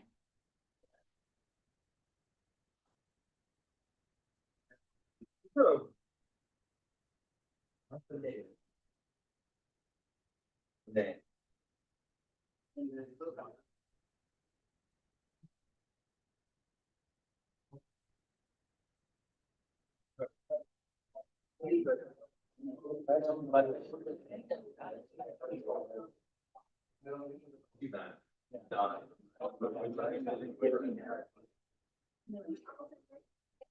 No, candidate number.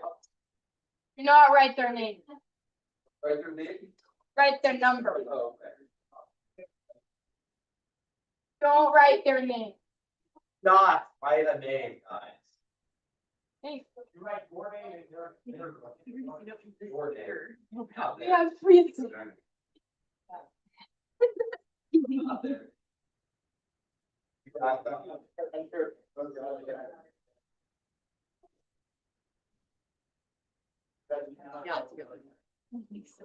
Yeah.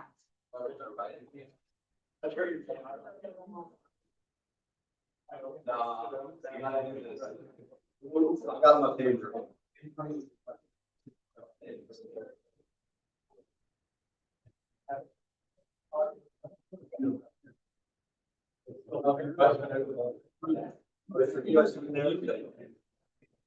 Right. No.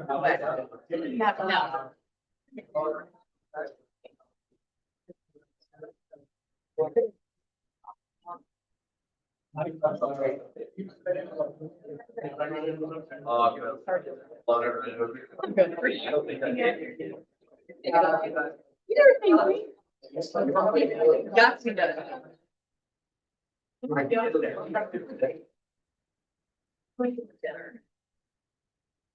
Not you get Taco Bell. Hey, Taco Bell, you can hang on. It's a McDonald's.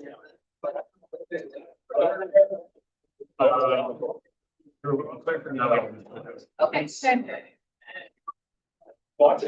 Are we on track for the longest meeting? You think this is long? You ready? Sure, the 77th. The building is closed. It is closed now? I thought it was 10:30. Well, 10:30 is not. Yeah. That's right. So it's 10:30. Okay, grad six. Yeah. Had it off for most of that. Yeah. Has everybody turned in their ballot? Raise your hand if you haven't. Okay, perfect. It's fine, I'll do it.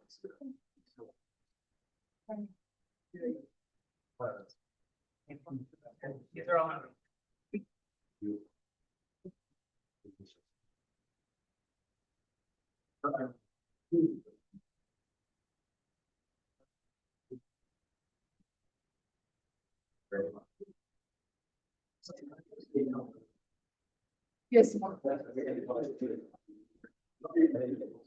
You're done.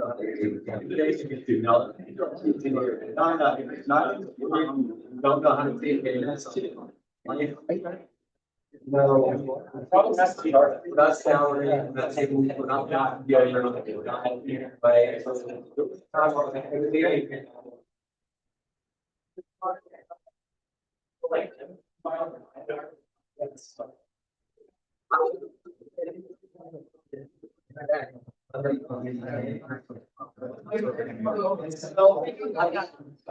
Over here.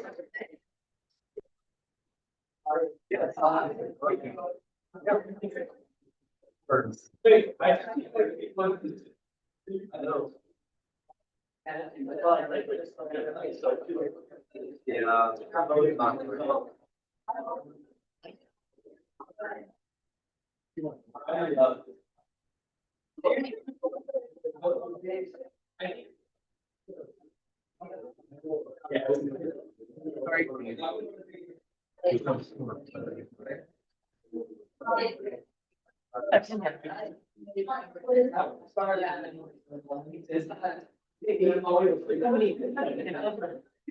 Oh, yeah, that's great.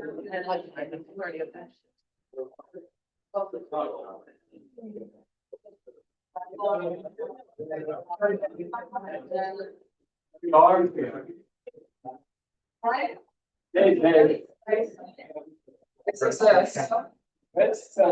Nice.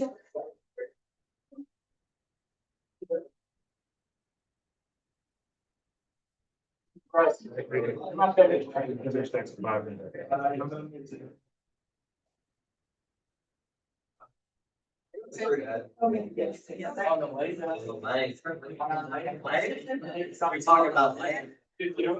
All naysayers know. Great. Bring it back.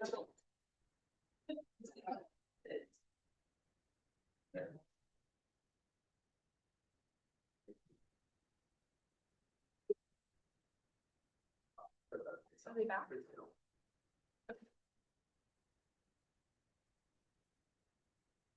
By a vote of 27 to 36, candidate 2 is elected.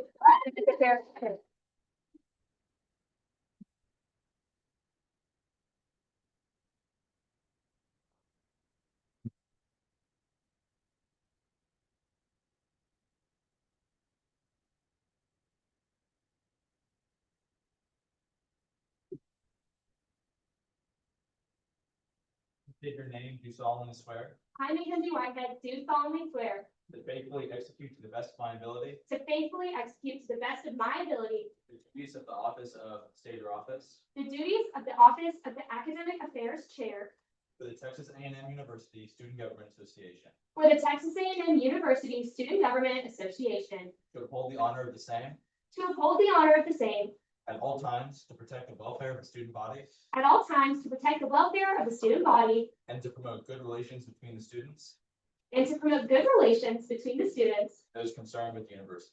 and those concerned with the university. So help me God. So help me God. Congratulations. Thank you.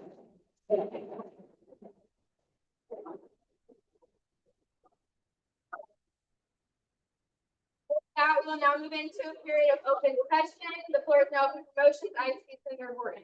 Senator Martin, I already asked you for business. I need to get to adjourn this meeting. Second. Seeing that a motion has been made and seconded, it is undebatable and unamendable and will require a majority vote. We will attempt to this via general consent. Do I see any objection to the motion to adjourn? Seeing none, with that, this meeting is adjourned.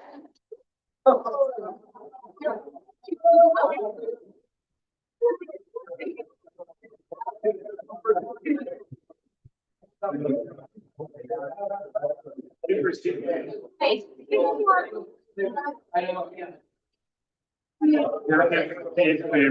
So you can just